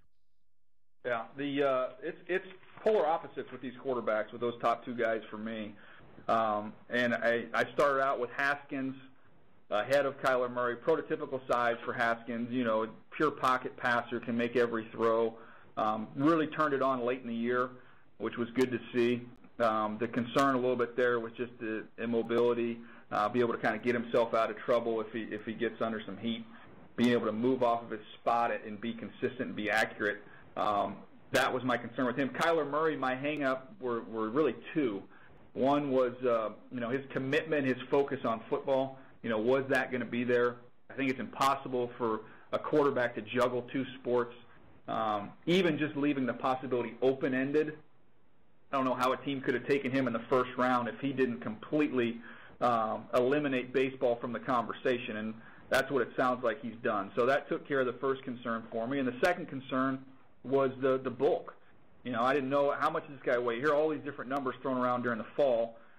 Some folks told me he's going to be 185, 183 pounds, and that to me was a major concern, just durability-wise. I don't know if you can hold up at that size. That's a major issue for me. And then the information I've been given, I think Peter King even wrote about it today, was that he was up to 206 pounds. So I don't know what he played at in the fall. He played at 195, 198, 200. I have no idea. But if he shows up and he's over 200 pounds and carries that well, that helps with some of the durability. Kyler can make every single throw. He can drive the ball. On those hole shots against cover two on the sideline between the corner and the safety, that's a big boy throw. He makes those effortlessly. So he's got plenty of arm strength. I've seen him work through progressions. You see it more with Dwayne, but I've seen Kyler Murray show that he can do that. And then the X factor is just, when he takes off, it's electric. So that to me was kind of the tiebreaker. I think Kyler Murray can do a lot of the things that Dwayne Haskins can do throwing the football, but then Kyler has that extra element with what he can do athletically. There's Daniel Jeremiah from the NFL Network, kind of the new Mike Mayock, and it was interesting. I read the transcript on the entire conference call. He had asked a ton of different questions, and listen, it's their job. I get it, but they know a lot about all these players, or at least have done a lot of work on it. And if you follow Jeremiah on social media, I really think he's good, and he's always breaking down tape and looking, and pretty well respected. So there's his thoughts, and you know, he has actually the same concern. Listen, I'm not trying to say I think like Jeremiah thinks. The guy knows way more than I do. But I have two concerns about Haskins, and one is limited games, a dozen games. That's not a lot of experience, and his immobility. And I think that's a bigger factor than people are willing to admit. I think sometimes people don't think he's immobile because he's a black quarterback, and I think the other side of it is they're like, well, you can do all this, you can do all this, it's fine. Well, I don't know if it's fine this day and age. I think people are getting away from the Joe Flaccos of the world, right? Because you got to be able to move, escape, and whether it's RPOs or anything else, the mobility has become such a big factor. So I also don't know if he can't move at all. But I thought Jeremiah was interesting because he said once he does move, things start to break down. He's not as good once he has to move a little bit. And, hey, you're going to have to get off that spot in the NFL. I agree with you on the mobility aspect of it. We don't know what Haskins is capable of yet. A thing I don't really understand, though, is everyone wants to say that, listen, Haskins only has that one season. There's not a lot of film on him. The film that he does have is pretty great. Why aren't we saying the same thing with Murray? Because didn't Murray only play a season at Oklahoma? Yeah, and I think that's fair. I think, but that's what I'm saying. Like, and I'm not pointing you out. I'm just saying, even like the draft experts, they don't bring that up really. It's always on Haskins. Well, and here's the thing: they played one season, both of them. Yeah, and you know why the experience is not being brought up as much? I think for Murray, and I would bring it up, and I also bring up the Big 12 stuff too. I'm a big believer in. Wait a minute, that's the Big 12. I'm a big believer in that. But I think the fact that he's got the height and the commitment to baseball stuff, that it's a little further down the list, the experience. Okay. You know what I mean? Yeah. So you have, and that really says a lot about Haskins, more so than anything else, that you have to go that far down the list where you get to, well, he might not be able to escape if he gets hurried. That's where I'm at, right? He might only have played a dozen games. That's not enough. Well, on Murray, you can say, how tall is he? Is he thick enough to be able to handle a pounding in the NFL? Is he committed fully to football? And then you can get to, has he played enough? You know, can he read all these things? Can he do? I think it's so far down the list because the headlines are so big with Kyler Murray, and they're more concerning at the time. I also thought Jeremiah, he would have ranked Haskins, if you go back to last year's draft, 5th. Murray tied for 4th, and Haskins 5th, beating out Lamar Jackson. So he would have put all the other guys, Rosen, Darnold, Mayfield, and I'm missing one, above Allen. Allen, yeah. That's right, above these two guys. That's an interesting one now because you're the best of a not-so-great-looking beauty pageant.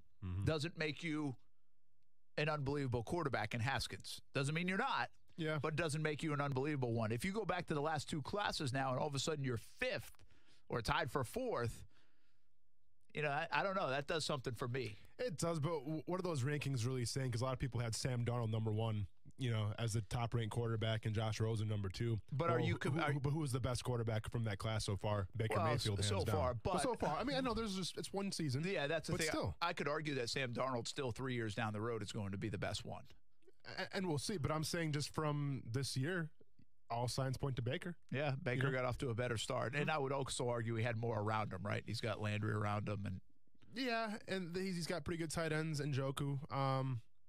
But still, I mean, it was impressive. He had Chubb back there. It was impressive, though. Yeah. That's all I'm saying. He did. But I don't know. There's still some red flag. That's why I still think the best way the Jags to go. I don't care if you love Haskins or not, and that's fine if you do. And you might be absolutely right, but you also might be absolutely wrong. I'd rather know the guy's resume from the last 6 years in Nick Foles. And I'd rather go that route. Even though I don't think he's going to be like this Pro Bowler for the next 5 years. I just think I'd rather go that route, build other stuff around him, and then go with a quarterback down the road that that I might like even more. But I'm okay with Haskins. And I've already told you I'm okay with Murray. I think it's going to be fun. I wouldn't make the move if I was a GM. I'd go Haskins. But, and it's going to be so fascinating to watch what the Jags do. I think you could talk yourself out of it 15 different ways. And I think I have done it, like in the last 3 minutes. A couple of different ways. We're a break from football, but we will get back to it. We got some balling and falling. We got some LeBron James, a milestone hit, but in a mess of a season for LeBron James. And he's really the talker right now in sports and at the water cooler. LeBron James make the bad choice going to L.A.? Is that official yet? Let's talk about it next on ESPN 690. ESPN 690 Sports Center Update. I'm Aaron, and another day, another player not named Bryce Harper signing a new contract in baseball. This time, the Colorado Rockies locking up their young third baseman Nolan Arenado to a record 8-year deal, $260 million, and a no-trade clause. Now the attention turns back to Harper and the offer currently on the table. I'm with the Phillies. Tell me if you're in or not. If you want to be here, sign the $300+ million contract that you have in front of you. If not, we're going to move on. That's ESPN's Mark Teixeira. Word is we should hear info on a new Harper deal by week's end. Over in college hoops, FSU back on the floor last night, taking care of Notre Dame, 68-61. The Noles needed help from freshman Devin Vassell off the bench. He scored 13. Next up for Florida State is NC State. That game in Tallahassee this weekend. And finally, another casualty of the prostitution sting down in Jupiter has been revealed. Former Web.com golfer Johnny Del Preet was arrested last Friday. He's reportedly dating LPGA star Jessica Korda. Looking for info on your favorite teams? Just go to ESPN690.com and click to your heart's content. Hi, it's Nathan from Gordon Chevy in Orange Park, where our no bull pricing and express sales process will have you out the door in a new Chevy fast. No bull means fast, fair, and transparent. It's what you can always expect at Gordon Chevy. And somehow, I fat-fingered the order for 2019 Colorados and ended up with over 100 in stock. So right now, you can get up to $4,000 off. That's the truck everybody's talking about, the Chevy Colorado. Only at the money-saving end of Blanding Boulevard and online at GordonChevy.com. Chevy, find new roads. Hey, everybody, this is Brent Martineau from Action Sports Jax at ESPN 690. Jenkins Hyundai of Jacksonville is the home of the North American Utility Vehicle of the Year, the 2019 Hyundai Kona. This new crossover utility vehicle is a perfect fit for a family who doesn't need as much room as the Hyundai Santa Fe, but more room than the Hyundai Elantra. Their customer service is top-notch at Jenkins Hyundai of Jacksonville, and you never have to worry about a high-pressure, haggling sales approach to you buying a car. My friends at Jenkins Hyundai of Jacksonville offer the no-risk, no-pressure approach. If you don't absolutely love your new Hyundai, you can bring it back within the first 7 days for your money back. They also offer a lifetime warranty that's good anywhere in the United States. Schedule a test drive today at JenkinsHyundaiofJacksonville.com or just swing by the showroom on Atlantic Boulevard. I'm confident your experience at Jenkins Hyundai of Jacksonville will be just as good as mine has been. Tell them Brent Martineau sent you and drop me a line on social media. Let me know how your experience was at the new Jenkins Hyundai of Jacksonville. It's Golick and Wingo. Hall of Famer Tony Dungy. Rooney Rule in place. A lot of people say it's not working. What's going on with this, and what could be the remedy for this? Ron Rivera, minority defensive coach, has been to a Super Bowl. Mike Tomlin, minority defensive coach, has won a Super Bowl. Anthony Lynn, minority running back coach. So that just kind of echoes my point. It doesn't have to be quarterback coach. Golick and Wingo, weekday mornings at 6 Eastern on ESPN Radio and ESPN2. You watch Action Sports Jax on CBS 47 and Fox 30. Now Action Sports Jax is on your radio. Broadcasting live from the ESPN 690 Anajar and Levine studios. Here's your host, Brent Martineau. Hey, welcome back. Make sure you're checking us out on all the different platforms, and always welcome to give a call to the show, 904-362-9901. If you check out some of the other platforms, we usually put the number out there for you, and that includes our Facebook page at ESPN 690, our YouTube channel at Action Sports Jax. You don't need an @ for the YouTube channel. And also on Twitter at Brent A.S. Jax. You can see us live and in person. Yeah, here we are. We can watch Austin eat. You can watch the magic whiteboard, which he's been really slacking on lately. Well, I just slacked this past time because I went to the bathroom quick. Yeah, oh, okay. But, yeah. Some time for that. I'll write something good quick. You can also see us on Twitch, if you Twitch, ESPN 690 Jax. So those are some of the video platforms, but also you can comment. If you comment right inside that feed, we see it and we can talk about it. So feel free to do that. Let's talk a little bit about the NBA right now. And the LeBron James and Lakers thing is a mess, Coos. I mean, what's the deal? I hated LeBron going to the Lakers. One, because I hate the Lakers, but two, because you knew he wasn't going to win anything. I think the guy is one of the greatest players of all time. I think he's going, at the end of the day, be second best of all time. I would love to put him in the conversation with Jordan, but to do so, I'm going to probably have to get more titles out of him. And it's hard for me to make that argument without more titles. And he's not getting it in L.A. He should have gone to Philly. He should have gone something like that and had a chance. I hate the L.A. move. That's exactly what I was going to say. I was hoping you would say it because it would just sound like biased because I'm a Philly fan. But if you wanted to win, you go to Philly and you play with Embiid, you play with Simmons, you play with J.J. Redick at the time, and that's where you have a good chance. Or you go to the Rockets. That was another team that was kind of in the mix when they were talking about getting Carmelo over there as well. And that was that you go to either of those two places to win. Lakers, you go for so you can do your directing, so you can have everyone still kind of close, not to win though. And I think when he went there, everyone kind of overhyped the young guys, Kuzma, Ball, and Ball has been injured this year, so that's a big part of this as well. But I think when LeBron went there, everyone just overhyped him so that no matter what, they weren't going to live up to expectation. I love the fact that he wanted to bring along the Lakers, too, a little bit, like the young guys. I think he has that. But I do think when you move to a different place, when you start something new, like he was starting, and it was going to be a little bit of a build, on top of that, doing the movie stuff, which is pulling him in directions and trying, not to say he hasn't done it, I get it. He's done it in the past. He's balanced it before. But again, he's in a new place. His kids are adjusting to a new town, and this is a big town, by the way, in L.A. This isn't Cleveland. I know he's lived in Miami, so he knows the feel. But I just think he's too spread out. He can't be all there mentally, and on top of it, he doesn't have a great team. I would have loved to see Philly, just because I thought that would have been the most fun team in the NBA. Philly has so many young guys. You would have had young guys to bring along as well. And Ben Simmons was chimed as the guy that was going to be the next LeBron James coming into the league. Well, and I understood what happens to Simmons in that role, right? It's kind of like what happens to Ball in L.A. There's not a lot, There's only one basketball. And so I get it. But I just didn't like the idea of this. And I'll, full disclosure, I don't like the Lakers. I mean, I grew up loving the Celtics. I don't like the Lakers. It's not like I've turned it, even though I don't really pay attention to the Celtics as much as the hate for the Lakers never leaves. And I really like LeBron James. I really do. He's probably my favorite athlete if I had to pick one. And I think he's made a ton of right decisions. But this one was not a good decision. And on top of that, I think now you're seeing them get in this mess because they tried the trade stuff. It didn't work. They put all their eggs in the Anthony Davis basket. It didn't work. And now that's hard to recover. And it's looking like it's hard to recover. Make the playoffs or not. I agree with the trade stuff, where if you're one of those players that are younger that were in that trade package for Anthony Davis, I'd be a little teed off because basically they tried to trade me. It didn't go through, and now I'm expected to play my heart out for a team that doesn't really even want me. So I understand from that perspective. But what I don't get what you guys are saying is the fact that LeBron made the bad call of going to L.A. He made the bad call of picking these young guys. What did he have in Cleveland that was so great? He had what? He had Kevin Love, and that was about it. So saying that, he left Cleveland, where I would definitely take the Lakers roster right now over Cleveland's, hands down. So he went to L.A. where they had promising young stars. They had the Ingrams. They had Kyle Kuzma. They had Lonzo Ball. Well, say what you want about Lonzo Ball, whatever. And they also had Rondo, who's a seasoned vet that players love to play for right now. So I don't get the theory where he shouldn't have went to L.A. because the talent that L.A. has. I feel like the pieces were all in place for him to succeed. Now, granted, they're not going to beat the Warriors. I don't think anyone's going to beat the Warriors. Let's be serious here.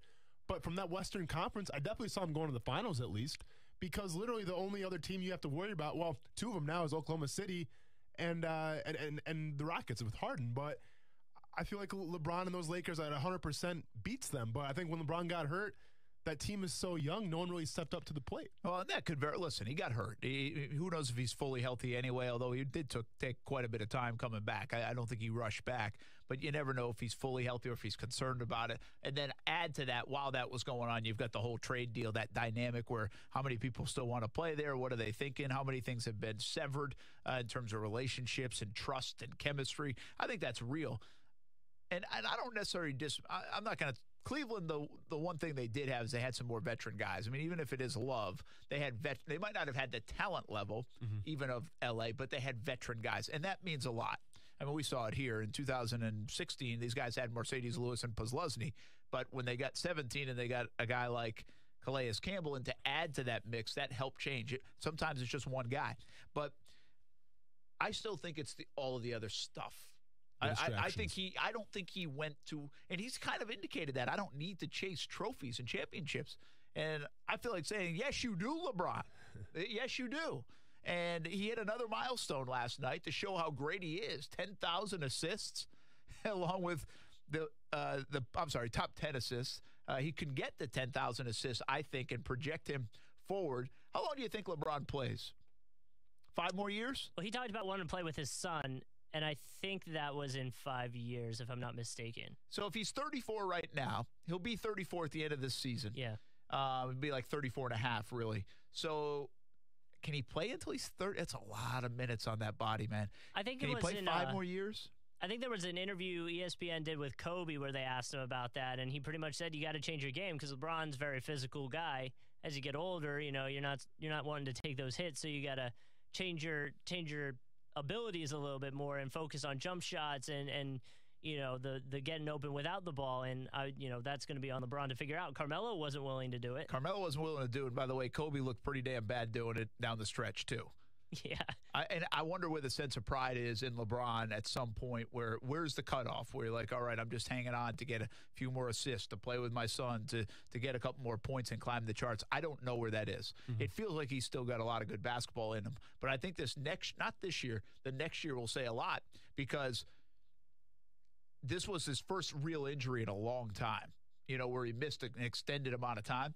And if next year he has it again and he misses 20 more games or even worse, well, now you start to wonder, right? You start to wonder where the body goes fast, man. It ends quick in sports when you're at that level.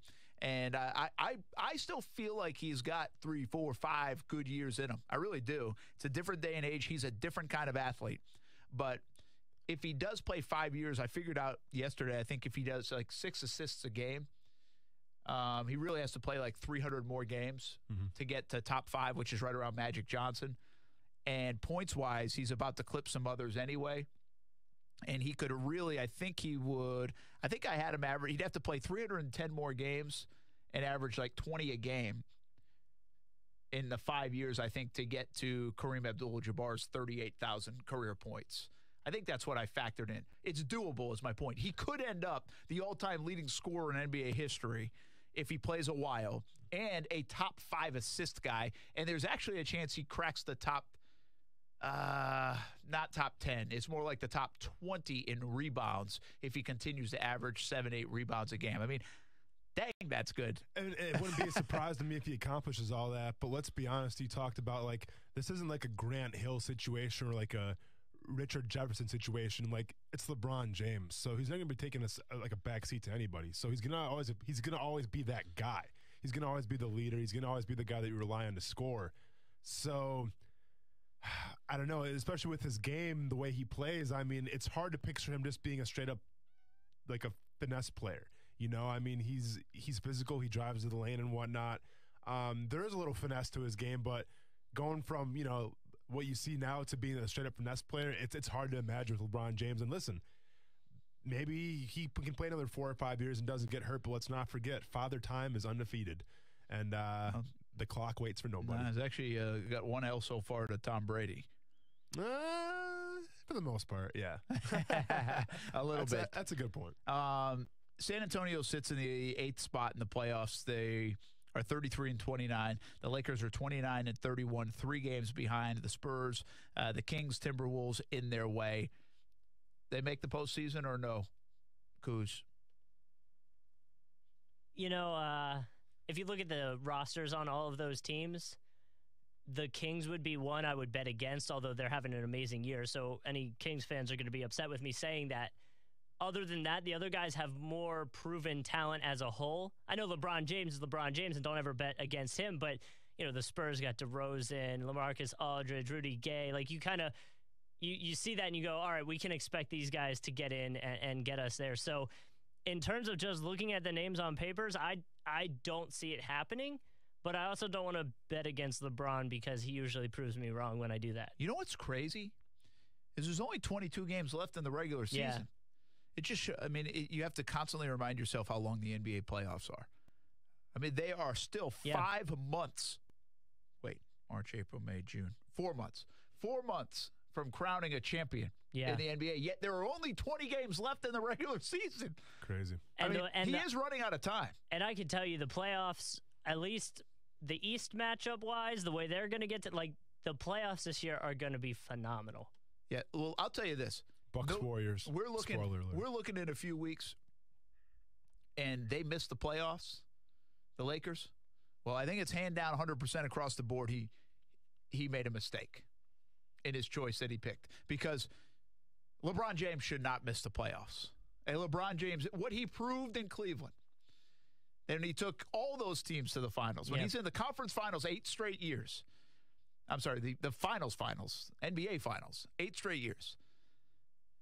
He proved he can almost take you and I and Kuz to the NBA, and Stewart, who's now in here, to the NBA finals, and you couldn't do it in L.A.? And that's a big point to talking about him as well, is he has played so many more games because of those runs. Yeah. But What's let's the matter? be You don't honest. like that? No, I don't like you that at all. You got an excuse for LeBron? I do have an excuse for LeBron because you're saying he made a mistake. He did. So if LeBron would have stayed in Cleveland and got hurt like he did in the Lakers, would they be going to the playoffs right now with the Cleveland Cavaliers roster, what they have in line right now? If LeBron got hurt for whatever, the 20-something games, and he sat out, that Cleveland Cavalier roster, would they be in contention right now, especially in the East with Milwaukee, Toronto, Indiana, Philly? There would be a better chance for them to be there because he'd have Kevin Love, and that's no knock at Brandon Ingram, who's playing. Love was hurt, too, for a long time. Love was hurt for a long time. Kuzma? Kyle Kuzma is great as well. Don't get me wrong, but I just think Love is a proven talent, and he gets it, and he understands that he can lock it down when he has to, and I think that's a big part of it, too. And I guess it would change a lot of things. Players wouldn't be gone. Korver would still be there. I was going to say, that was the big thing. What they would have done the rest of the offseason and at the trade deadline could have been different. And what I would also say is it's not the depth, although it's not that much different, it is a little different in the East. Like Charlotte's 28-32, so they're under 500. While San Antonio 4 games over 5. Right, they'd still technically be in the playoffs. Yeah. Would be a part of it. And that's what a lot of LeBron James teams do. They don't go for the 1 seed. They go for the 4 and just get in at a casual pace and then ramp it up in the playoffs. He could have picked the Houston Rockets. The Cavs are 14-47 right now. He could have picked. It's huge. I like to think LeBron get him a few more wins. He could have had the Rockets or the Sixers, and he chose the Lakers. He made a bad choice. It's one of his first bad choices in his career. This guy's made a ton of good choices. And now he's ripping his team, and now he's talking about leadership, and now he's talking about not being able to do other things, even though he's doing movies, and that's why he moved to L.A. Damn it, LeBron. I love you, man. But you're killing me right now. Ballin' and Falling next. You know you love the Dan Le Batard Show on ESPN Radio. We've got limited bathrooms here in the building, and sometimes on occasion, if they have a room empty, I'm allowed to go in between shows and use a bathroom to freshen up. I hear people coming in, and I'm just yelling, "Wait a minute!" But my plan gets exposed when I hear, "Hey, Dan Le Batard!" The Dan Le Batard Show, now 10 to 1 Eastern on ESPN Radio and ESPNRadio.com. Hey everyone, this is Austin Lane from ESPN 690 and Action Sports Jax. I'm inviting you, your colleagues and friends to Pints and Pucks with the Jax Sports Council Young Professionals and the Jacksonville Icemen. Wednesday, February 27th, join the Jax Sports Council Young Professionals for a night of great networking and fun. Pints and Pucks starts at 5 at Intuition Ale Works downtown. Then we'll move to the arena for the puck drop at 7. Pints and Pucks is open to everyone, with a portion of the proceeds going to the Send the Child to the Game program. See you at Pints and Pucks. Hey everybody, this is Brent Martineau. If you have received a letter from the IRS and cannot pay them, things can get bad quickly. The IRS can seize your bank accounts and garnish your wages. If this is you, contact J. David Tax Law, a local firm right here in Jacksonville, and recently voted the best tax attorney in Jacksonville by Folio Weekly readers and selected as an ultimate tax attorney by the Jacksonville Business Journal. Your first step to stop IRS harassment is a no-cost consultation. They explain exactly your options and how they will resolve your tax issue.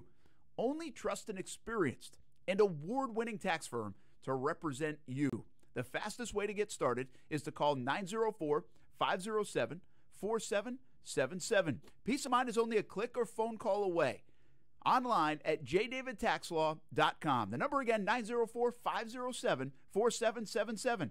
Or online at jdavidtaxlaw.com. Blake Bortles needs a change of scenery.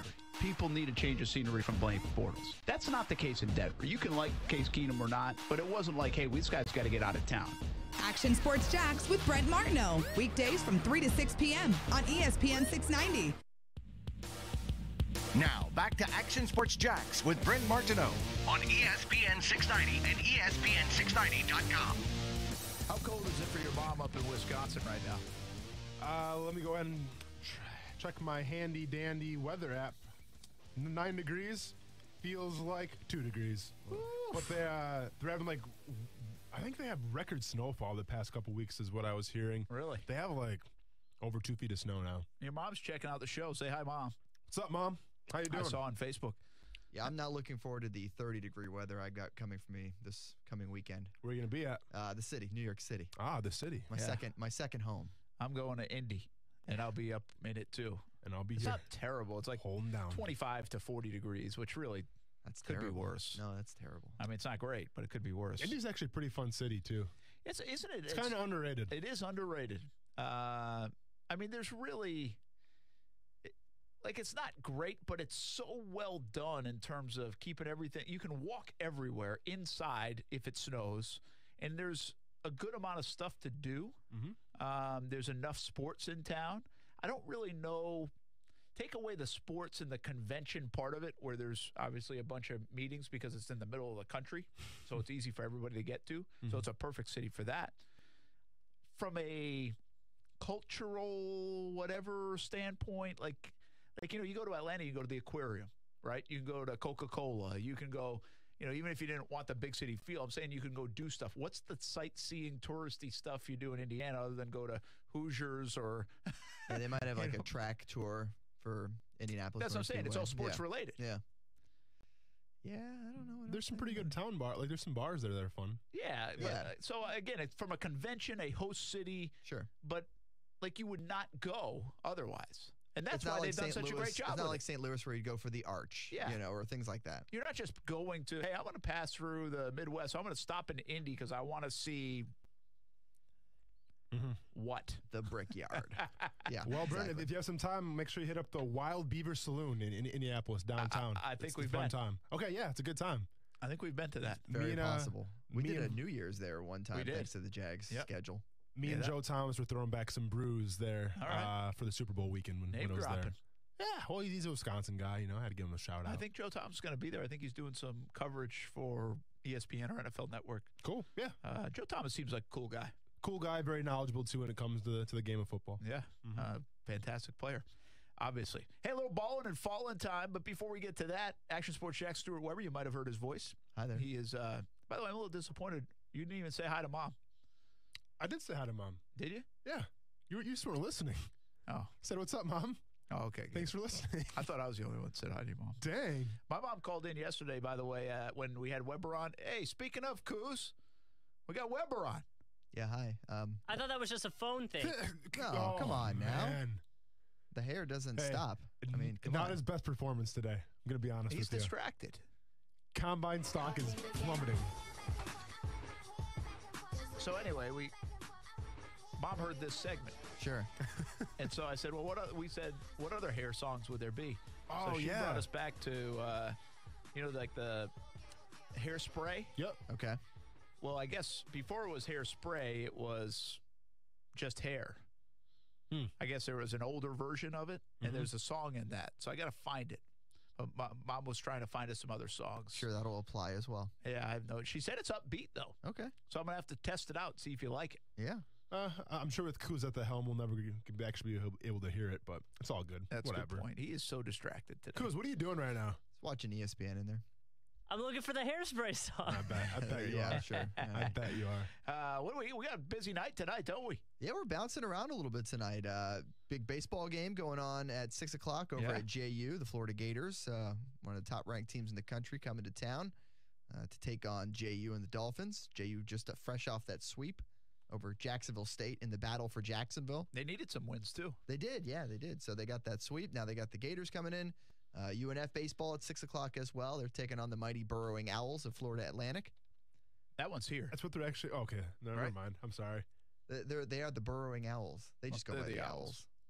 But are they actually the burrowing owl? I mean, am I just being stupid here? No, they're the Owls. They're the Owls. But Weber's the reason throwing their nickname in. The reason they're the Owls is because the campus in Boca Raton where they built it was full of burrowing owls. It's more of a ground-based owl. Okay. That lived in holes in the ground. Kind of owl. Interesting. That's where they got the burrow. Well, they don't call them the burrowing owls, but that's what I do because I'm from that neck of the woods. So I didn't realize that's why they are the Owls. That's why they're the Owls. That's a good call. Yeah, I learned two things on this show. What'd you learn? Nature. The 40-yard dash. Oh yeah. We here for that, Stuart? Did you hear that? No. You know why? So we could educate the listeners if they weren't here. Should bring it back. Yeah, Mom's listening. Little reset. Maybe my mom's curious why they run the 40-yard dash. Austin Lane was educating us earlier. So do you care to take a guess why the 40-yard dash is the 40-yard dash at the combine and not like a 50-yard dash or a 100-yard dash? Space limitations, perhaps? Nope, nothing to do with that. No? Nope, this actually dates back to the 1940s. If you want to take a crack at it. Because that was the decade they were in? He's never going to get it. Okay. So, yeah, it's just the decade. That's a good call. But no, so Browns coach Paul Brown said that the 40-yard... on the nose of a name, isn't it? I know, right? Okay. So Browns coach Paul Brown said that to find out true speed, they should use 40 yards because back then the average punt was 40 yards. And if a player could run under a 4.5, that means that he could actually beat the ball down to before the returner catches it. Okay. So that's what they used to monitor the 40-yard dash was the fact that how good are they on punt return and punt. Interesting. I had in my athletic endeavors as a youngster, at no point did I ever run a 40. Really? Like for none of the sports I ran required me to run a 40. Well, I see a pretty long parking lot out there, boys. And I have since run a 40. We did it at one of the NFL draft experiences. Yeah. What'd you run? Yeah, I don't remember what it was. It was under 6 over 4. What did Brent run? Did Brent run? I think Brent beat me on that one, yeah. 4.7. Yeah. 2. Yeah, let's go with that. Sure. You sure with that? You sure about that? Look, the important thing is neither of us pulled a hamstring. That's the key there. Yeah, so that was the good part there. But Niner. I did cross country and soccer and track. You didn't have to run 40s for that. You ran whatever. Yeah. Are you calling from a walkie-talkie? But yeah, another big event going on tonight, UNF basketball, their regular season finale tonight as they take on Stetson, I believe. Stetson tonight, yeah. Big win because NJIT lost last night, so they could get really close to locking up top 4 seed. It's a 3-way tie right now for third. Yeah. So with them and Gulf Coast. It'll be really interesting to see how that shakes out. Yeah. And I think JU has a chance to get on a roll this weekend, too. They are on the road at North Alabama. So skidding North Alabama, by the way. Yeah. They had a stretch in the season where they're like, whoa, they opening some eyes. Also, high school basketball playoffs. Tons of games tonight, all over the area. They got about a handful of home teams, right? Yeah. It's about a dozen teams. It's round 2. There's 3 all local matchups going on. Fernandina Beach is at Lee. Jackson is playing at Bowles. Bishop Kenny is at Paxton. Those are the local v locals. UC's taking on PK Young, who surprisingly knocked off Providence in that first round, which big stunner, huge shocker there. A bunch of other games going on. Columbia is at home. Palatk's on the road. Smaller schools too. Christ Church at home. Impact Christian, NFEI. So tons of games going on. And tomorrow, evening. a couple state Final 4 games for the girls. Yeah, tomorrow the girls get it going. Rains and Bishop Kenny, I believe, are tomorrow, and then 2 more games on Friday when Bartram Trail and Nice are in action. Let me ask you guys this. So obviously Jacksonville, when it comes to football, it's a pretty big city when it comes to football and talent and whatnot. How is it in basketball, high school basketball? I mean, I know Grayson Allen was a pretty big name, but are there a lot of big names that come out of Jacksonville? Is it down south is more the talent when it comes to? I think my view of it, and I come from an area where, like when I was working in Albany, New York, basketball was big. And not to say the talent was necessarily better. It was just there was more of a focus on it. High school basketball, college basketball, when I worked up there. I think the basketball's good here. I don't know if it's great. You know, I feel like baseball here is great. I feel like football here is great. I feel like swimming here is great. I think golf here is great. I just don't put basketball in that category for boys or girls. Now, there are some good players, and we have more and more good players, it feels like. But the fact that even Grayson Allen, he was a very good player. I think you could argue he's the best player to come out of here. Mm-hmm. And the fact that you can argue that doesn't show you a long list of history, and there are some. I feel like we get a major prospect out of here every other year, every third year maybe. Okay. You talk about Grayson, Udoka Azubuike at Kansas is a big one recently, and Renaya Davis will be a big one on the women's side at Tennessee. Yeah. You know, when you go to Tennessee, that shows you're pretty good, right? Pretty good. Arlington Country Day when they were around, but they weren't necessarily from Jacksonville. A lot of those the basketball kids. factory. Yeah, and so now we do have, there's a West Nassau kid, there's a Bishop Snyder kid, and Providence usually does have a ton. I think there's a bit of a down year for them in terms of having prospects. But I'm not saying it's bad. It's just not on the level of football and even baseball in the area. All right, bowling and fall. We got to take a timeout. When we come back, and plus story time from the NFL Combine. Another one. Coming up next here on Action Sports Jax on ESPN 690.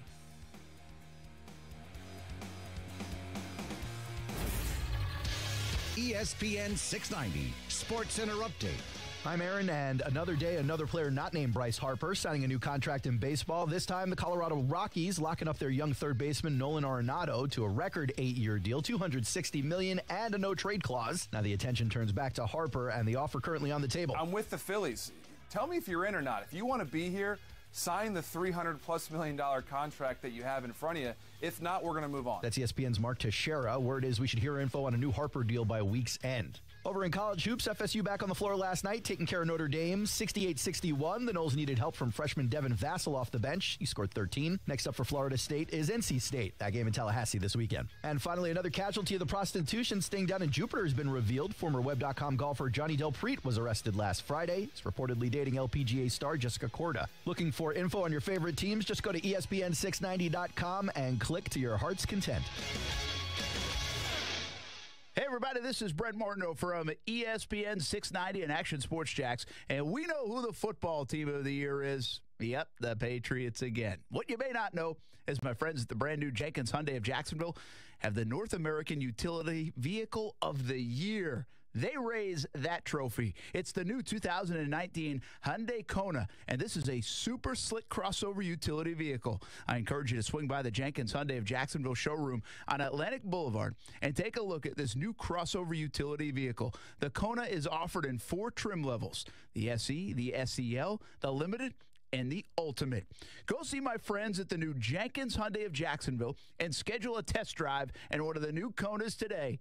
And remember, Jenkins Hyundai of Jacksonville is the home of the 7-day money-back guarantee and offers the limited lifetime warranty. That's good anywhere in the United States. Visit the showroom and visit them online at JenkinsHyundaiofJacksonville.com.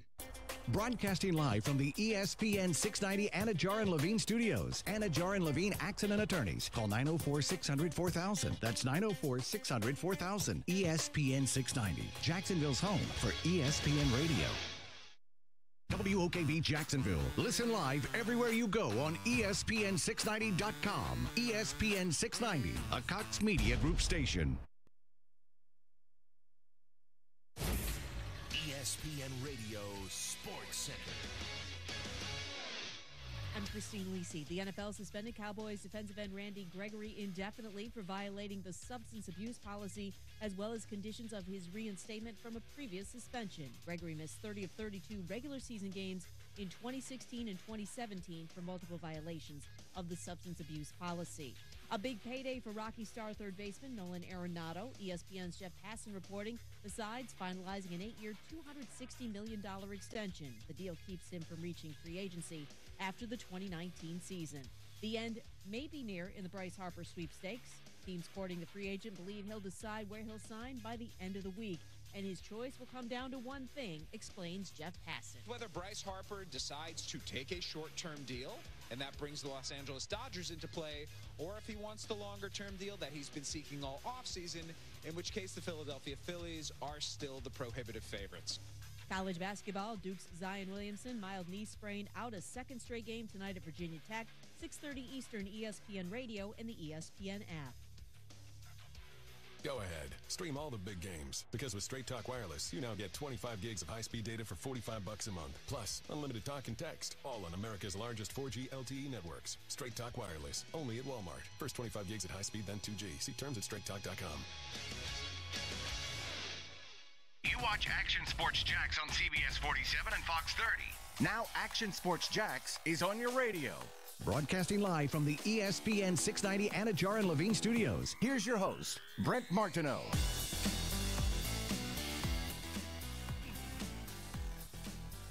Settle in.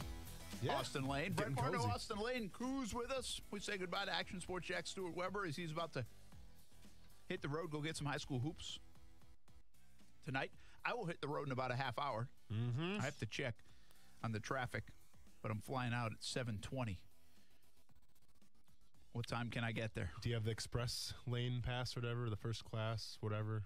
I don't know what they call it. The priority lane, priority pass? You don't really need it in the bigger thing is I don't think I need it in Jacksonville on a Tuesday especially night. on a Tuesday. Jacksonville's the greatest airport. Love it. Because it's hardly ever that packed. But whatever you're talking about, I know the TSA pre-check. Yeah. I do have it. In fact, but now what's interesting is I don't know if when I book the flight, if I put the number in. There you go. I'm not sure. It shouldn't matter. Like you said, it's it Tuesday should probably night, show up. so But Jacksonville's awesome when it comes to that. That TSA pre-check is a great thing to get, especially if you run late like we do a lot.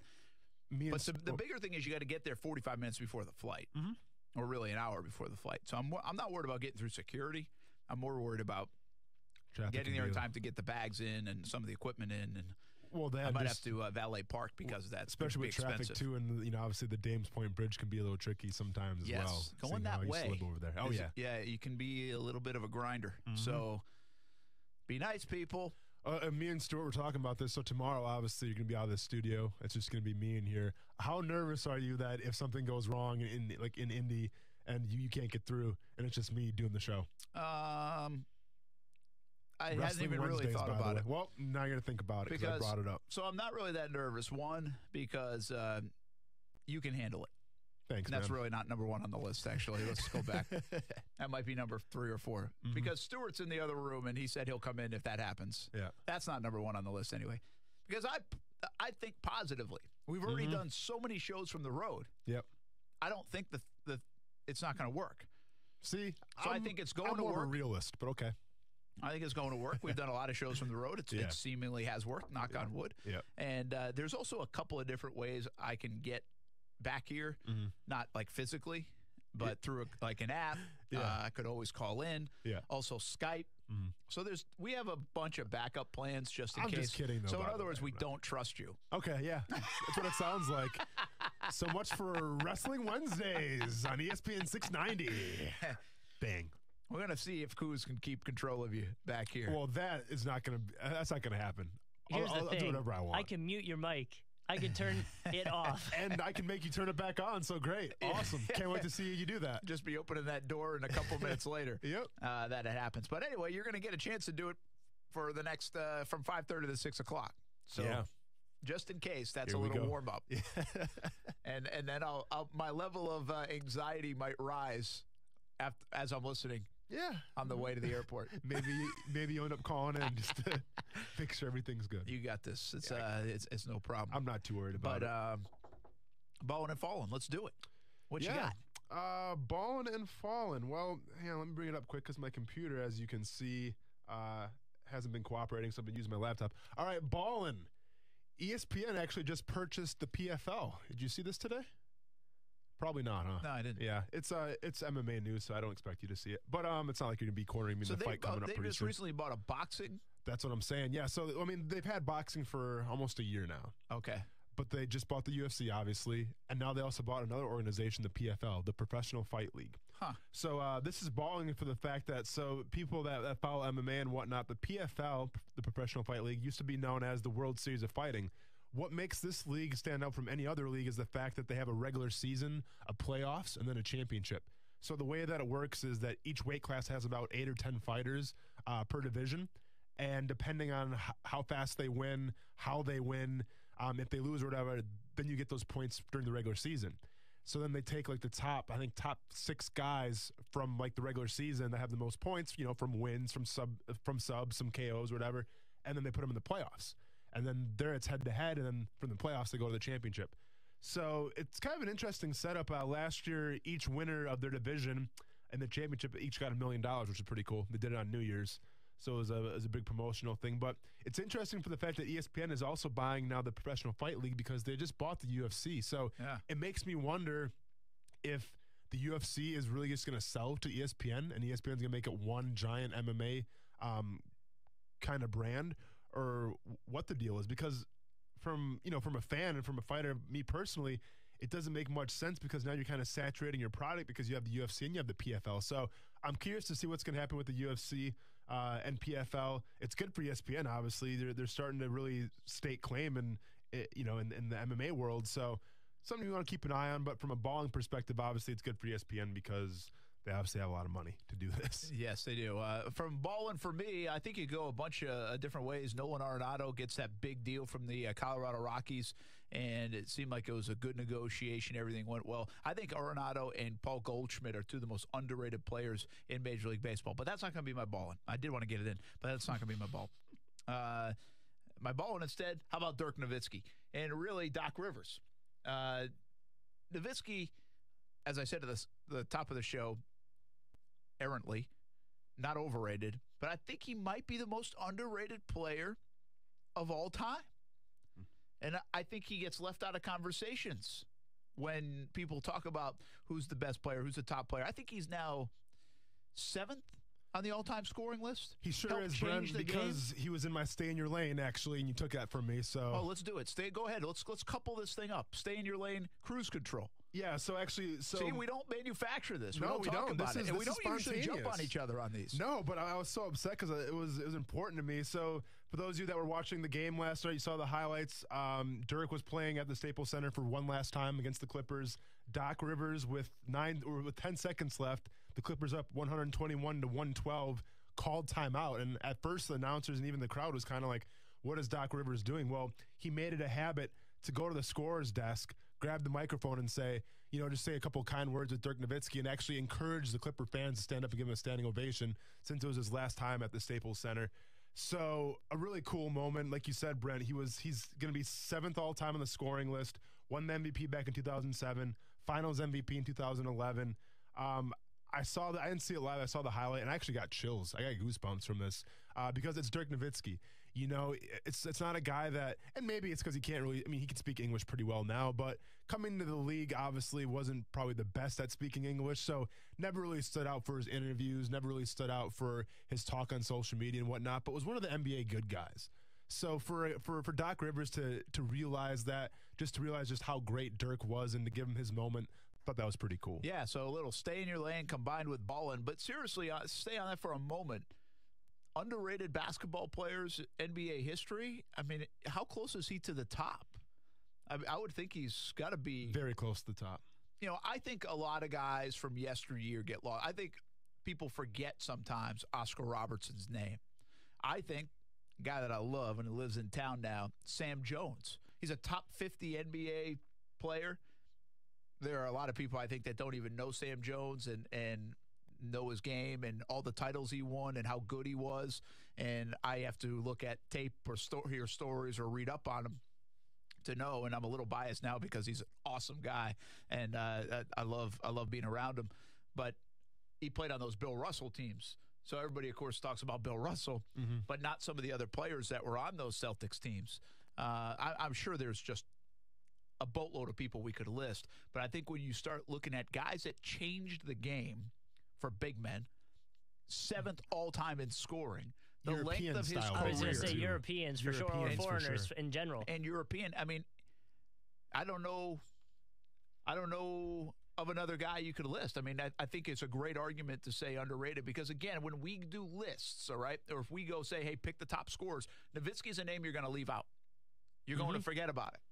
And then I'll spin off and ask you this. Is he the greatest foreign-born player? Hakeem Olajuwon? I mean, we're going to get into. You're going to tell me like some guy was born in Canada that I don't know. European. I'm going to say European for sure. Yeah.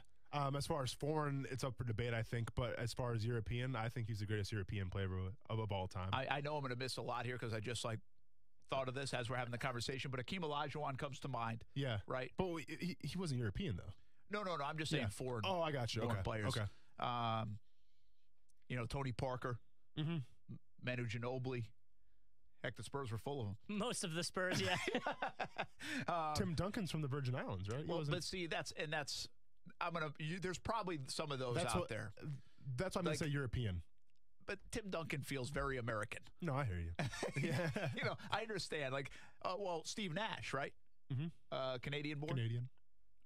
So, but gosh, I mean, I just think Nowitzki could fit a couple of those categories. Best foreign player of all time and most underrated player of all time. Probably top 3 in those lists for sure. One of the crazy things with Dirk, too, was that the Mavericks didn't actually draft him. The Milwaukee Bucks drafted him and ended up trading him for Tractor Trailer from Michigan. If you guys remember Tractor Trailer back in the day. May he rest in peace. But, yeah, a little sports trivia for you. Speaking of rest in peace, we're really on top of each other on this one today. We are. Because what? Well, because I might be going there and falling. Oh, okay. I thought you wanted me to say something. I got nothing for you, man. Sorry. No, I was actually wondering how that just sounded. What I just said. I mean, it wasn't good. That's why I was pausing. Hey, I was just trying to play it off like nothing even happened. That's why I paused. Okay, I got you. But we'll do the fallen Bart. Maybe a hot take, and we have a John Kruk interview coming up as well on ESPN 690.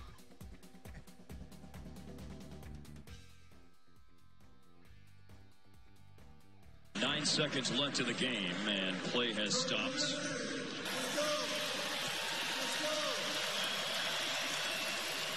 go. Doc is on the mic. Giving it up for Dirk.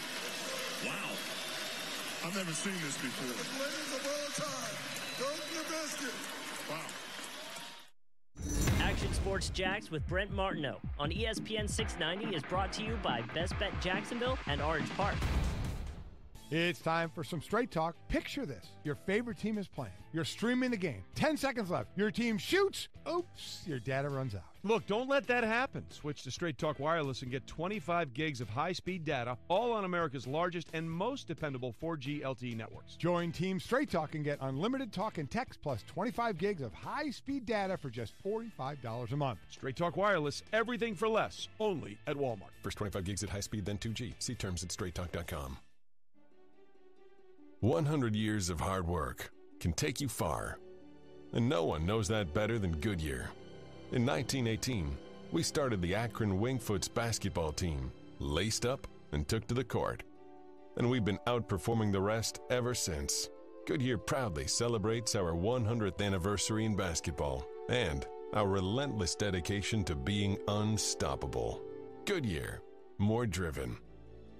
Hi, this is Stan Nagel for Energy Seal Foam Insulation. Summer's coming, guys. Remember last year when you were burning up and your electric bill was off the chain? Why not do something about it this year and call Energy Seal to come out and fix your home for you? This summer, cool off that bonus room and really be able to use it. Spray foam insulation really works. Call us today and save 25% off our summer rates. Call 888-306-3626 or look us up on the web, EnergySealToday.com. Call us now, 888-306-3626. We're Energy Seal, sealing in energy and saving you money.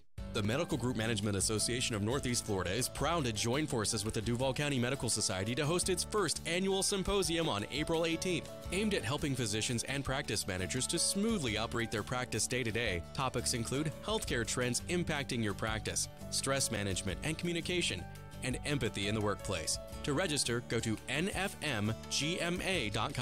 That's nfmgma.com.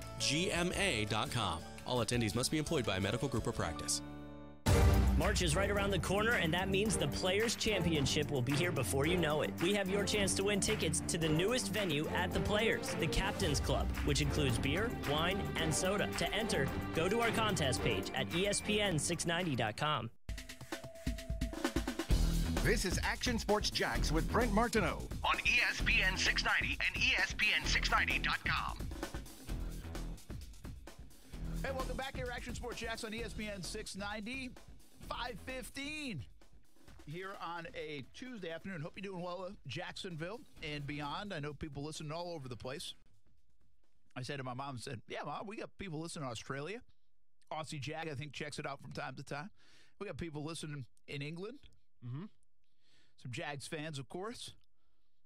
Wisconsin, Rhode Island. I was like, wow, you got people listening all over the place. I was like, yeah, all over the place. That's no big deal. It's cool. We're just worldwide. Not a big deal. You can listen to our podcast, Action Sports Jax, on ESPN 690. If you miss any of the shows, go check it out. Up and running each day, the episodes. So you can certainly do that. TuneIn app, iHeartRadio app as well. And don't forget, check out ESPN690.com. You can stream the show there. And while you're there, you can win tickets to the Players' Championship. Coming up in a couple weeks, go to the contest page, go register, go win. Captain Club passes for the entire week. You can win those to the Players' Championship. Make sure you do that. We got a lot to get to here in the last 45 minutes, including an interview with John Kruk that I had. I also have to take off for the airport in just a little bit to get to the Combine later tonight, and I'll be there for the next couple of days. We'll have the show from here and there on Wednesday and Thursday. But we left off at Fallen. Mm-hmm.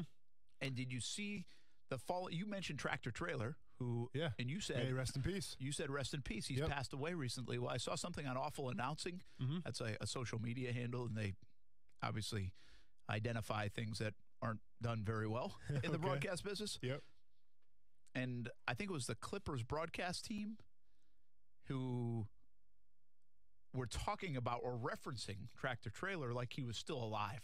Oh, okay. And had forgotten that. So I was like, ooh, not good, yeah. You know, I mean, so listen, sometimes it's I hard don't to think keep, you get it carried away with it. Track, but sometimes it's, but that's that's the mistake you really don't want to make, you know? Yeah. I'd be like, that doesn't feel right. So no, I thought that was probably a Fallen when it comes to balling and falling here on a Tuesday. So you want me to do my fall? I was waiting for you to ask me if you really cared or not. Maybe you didn't care. I do. Fallen from about 40 feet out, actually. Chad Shanks, a 19-year-old kid. Well, it's funny. Hope he doesn't play golf. No, he doesn't. But it's funny because it says a 19-year-old man in the article, but let's just call him a 19-year-old child because this is ridiculous. He's recovering from serious injuries after deputies say he fell through a high school gymnasium skylight during a wrestling tournament while filming a music video. I'm not sure if you've seen this video or not, but some parent was recording, their kids at a wrestling tournament, and now all of a sudden out of nowhere, here comes 19-year-old Chad Shanks, came through the skylight, fell on the mat, ended up sustaining multiple fractures in his back, required a 6-hour surgery, expected to be released in about a week.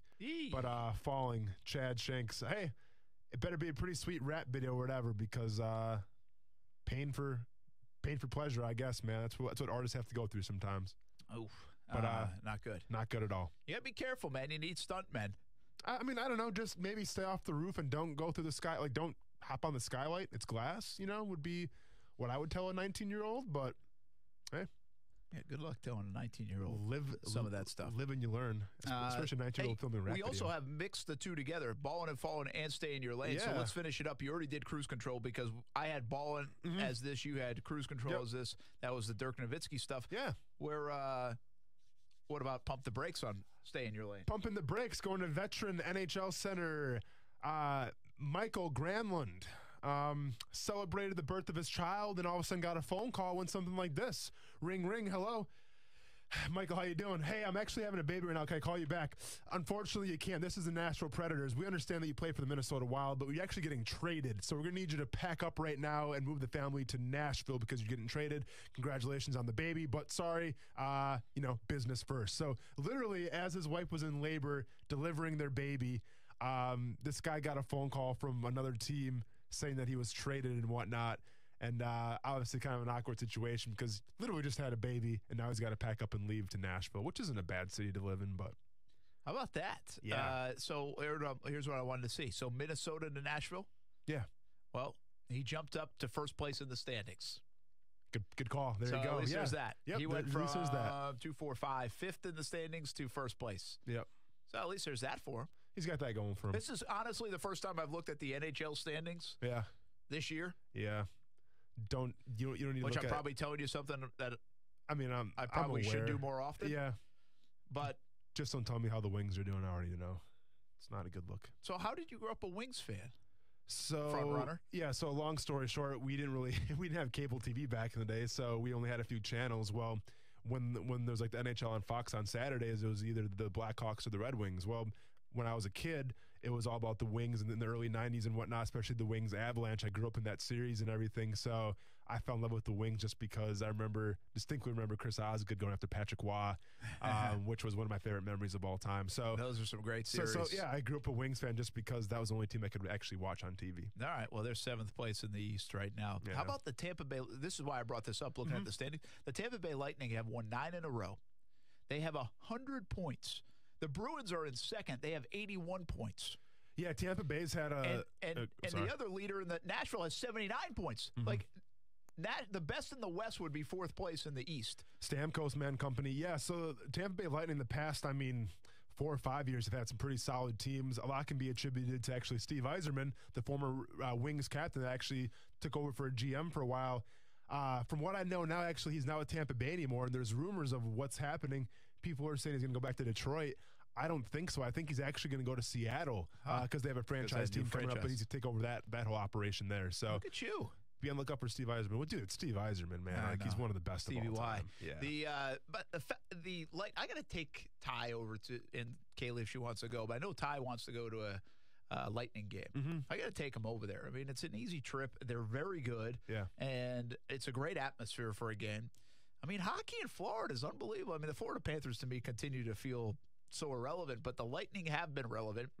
This Iceman deal is working out fantastic. Almost 2 years in, they had over 14,000 people there Saturday and Sunday night combined, and they're right in the middle of the race too. So it's pretty fascinating to me how hockey in the state of Florida has worked out, and it's working out well. So I've never been to an NHL game before. One of my biggest regrets. You haven't? No, I've never. And one of my biggest regrets take a is when road trip. Well, so here's the thing. I always wanted to go to see the Joe Louis Arena, the old Wings Stadium. Arena, because that was it was classic and everything. Well, that got knocked down. Now it's the Little Caesars Arena. So when I played in Chicago, it was during the Stanley Cup playoffs and whatnot. And the Blackhawks are a big team, and the city of Chicago loves them. So we had the opportunity to get free Stanley Cup tickets during the playoffs and go check out a Blackhawks game. Get like the front row access and whatnot. I mean, get the whole treatment. And I turned it down because I said, I'm not cheering for the Blackhawks. My first NHL game is going to be the Wings. So I refuse to go to an NHL game until I see the Wings play in person first. We got to take a little road trip. We're not afraid to go on the road on this show, and I think we need to probably take a road trip to the Tampa Bay Lightning. Yeah. Bring the family. When they play the Wings, though, or else I'm not going to go. March 9th. They're playing the Wings? That's March a 9th? Saturday, so we can't do the show from there. But Saturday, March 9th against the Wings. Oh, man. Why are you telling me that? That's like next Saturday. I know. Not a lot of time to plan. Not a lot of time to plan, especially and by if the way, if they are this good this year, it's probably a tough ticket to get. Probably. That place goes bonkers. Hey, before I want to go one more football thing before we go to John Kruk in the next segment, and I'm out of here going to the airport. But we have Daniel Jeremiah talking about we already did the quarterbacks. We have him talking about the Iowa tight ends, don't we? Kuz, if we can play that before we head to a timeout. We had a conversation earlier, really the last couple of days, Hawkinson and Fant and the tight ends, at least in the top part of this draft, and how interested might the Jags be. Here's NFL Network's Daniel Jeremiah talking about these guys. Yeah, it's impressive. When you look at offensive linemen over the last several years, it's been said, but to me, you look at guys coming out of the Big Ten, and then I would include Notre Dame maybe as the unofficial extra team there, but you knew what you were buying. There's a pretty good hit rate there with offensive linemen there. And then now you look at the tight end position at Iowa, that collection's starting to get pretty big. Stanford's had a good group of guys as well over the years.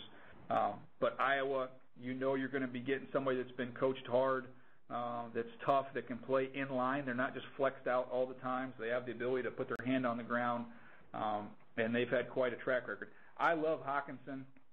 I think he's the safest player in the draft.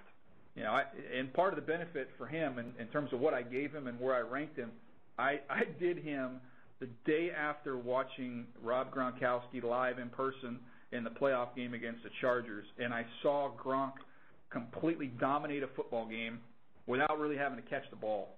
He was just so dominant in the run game, and then I flip on this kid, and he's not as tall as Gronk. And I don't compare anybody to Gronk. He's on a whole different level in terms of what he can do. But I saw this kid with that same temperament and nastiness in the run game and controlling the run game.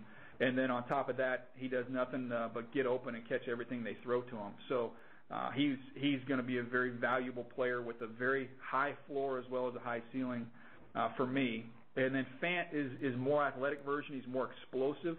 He's functional in the run game. He's okay.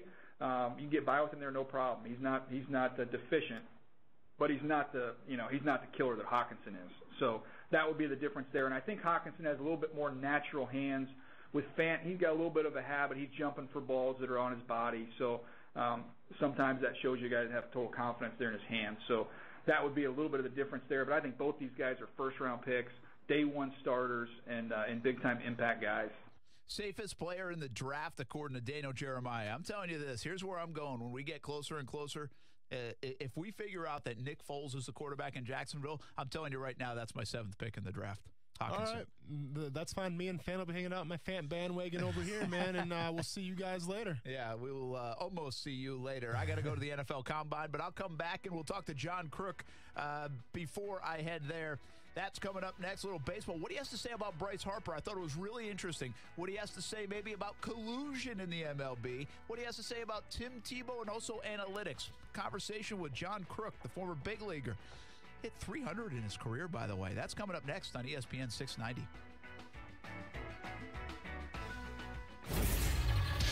ESPN 690 Sports Center Update. I'm Aaron, and another day, another player not named Bryce Harper signing a new contract in baseball. This time, the Colorado Rockies locking up their young third baseman Nolan Arenado to a record 8-year deal, $260 million, and a no-trade clause. Now the attention turns back to Harper and the offer currently on the table. I'm with the Phillies. Tell me if you're in or not. If you want to be here, sign the $300+ million contract that you have in front of you. If not, we're going to move on. That's ESPN's Mark Teixeira. Word is we should hear info on a new Harper deal by week's end. Over in college hoops, FSU back on the floor last night, taking care of Notre Dame, 68-61. The Noles needed help from freshman Devin Vassell off the bench. He scored 13. Next up for Florida State is NC State. That game in Tallahassee this weekend. And finally, another casualty of the prostitution sting down in Jupiter has been revealed. Former Web.com golfer Johnny Del Preet was arrested last Friday. He's reportedly dating LPGA star Jessica Korda. Looking for info on your favorite teams? Just go to ESPN690.com and click to your heart's content. Hey everyone, this is Austin Lane from ESPN 690 and Action Sports Jax. I'm inviting you, your colleagues and friends to Pints and Pucks with the Jax Sports Council Young Professionals and the Jacksonville Icemen. Wednesday, February 27th, join the Jax Sports Council Young Professionals for a night of great networking and fun. Pints and Pucks starts at 5 at Intuition Ale Works downtown. Then we'll move to the arena for the puck drop at 7. Pints and Pucks is open to everyone, with a portion of the proceeds going to the Send the Child to the Game program. See you at Pints and Pucks. Hey everybody, this is Brent Martineau. If you've received a letter from the IRS and can't pay them, things can get bad quickly. The IRS can seize your bank account, garnish your wages, and place liens against everything you own. If this is you, contact J. David Tax Law, a local firm right here in Jacksonville. Your first step to stop IRS harassment is a no-cost consultation. They explain exactly your options and how they will resolve your tax issue. Only highly experienced tax attorneys will represent you, and fee payment plans are affordable for everyone. Get the protection you deserve. Peace of mind is only a click or phone call away. The fastest way to get started is to call 904-507-4777. 904-507-4777. Or online at jdavidtaxlaw.com. The number again, 904-507-4777. Or online at jdavidtaxlaw.com. You look at the way Paul George is playing, and you look at Russell Westbrook. I don't think anybody can deny Oklahoma City may be the biggest threat to the Golden State Warriors. The Stephen A. Smith Show, weekdays from 1 to 3 p.m. on ESPN 690. You watch Action Sports Jax on CBS 47 and Fox 30. Now Action Sports Jax is on your radio. Broadcasting live from the ESPN 690 Anajar and Levine studios. Here's your host, Brent Martineau. All right, I got to run short order to the airport and head out to the NFL Combine in Indianapolis. So Austin Lane, Justin Coos will take it from here in just a moment. A reminder, you can win Players Championship tickets, Captain Club weekly passes. If you go to ESPN690.com, just go to the contest page, register, win. Simple as that, and you could be going to the Players Championship in style in just a couple of weeks. Coming up in just a few moments, some hot takes between you two. Also, this combine story that you got to get off your chest because you've held it on way too long. In fact, I may recommend either later in the week or next week that we call this guy so we can make you feel better. I want answers, and I want an explanation, and I also want an apology. Yeah, so that's coming up in just about 10 minutes. But coming up next is an interview that I did this morning with John Kruk, talking a little bit. You know what's interesting here? I said to him, hey, I watched you play. I'm a big baseball guy. And I think I called you Kruk, but I've heard it say Kruk. Kruk, yeah. And so, that's what I thought it was, Kruk. And so he said, well, I said, which one is it? He said, well, my dad told me it's the way you say it, Kruk. But my kids say Kruk. So I said, well, if you got it all in the family saying different things, then you can't go wrong. Yeah. So however you want to say it. He hit 300, man. He was a good player. He's a fun player. Remember the whole all-star thing when he turned the helmet around with Randy Johnson? Yep. Because he didn't want to face Randy Johnson, and that was fun.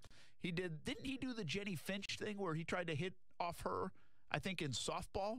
I think it was Kruk. Did Kruk do the helmet thing, or was that Larry? Was it Larry Johnson? Or Larry Walker from the Rockies. Oh, you're right. I am right, Brent. Don't question my baseball knowledge, man. I got you.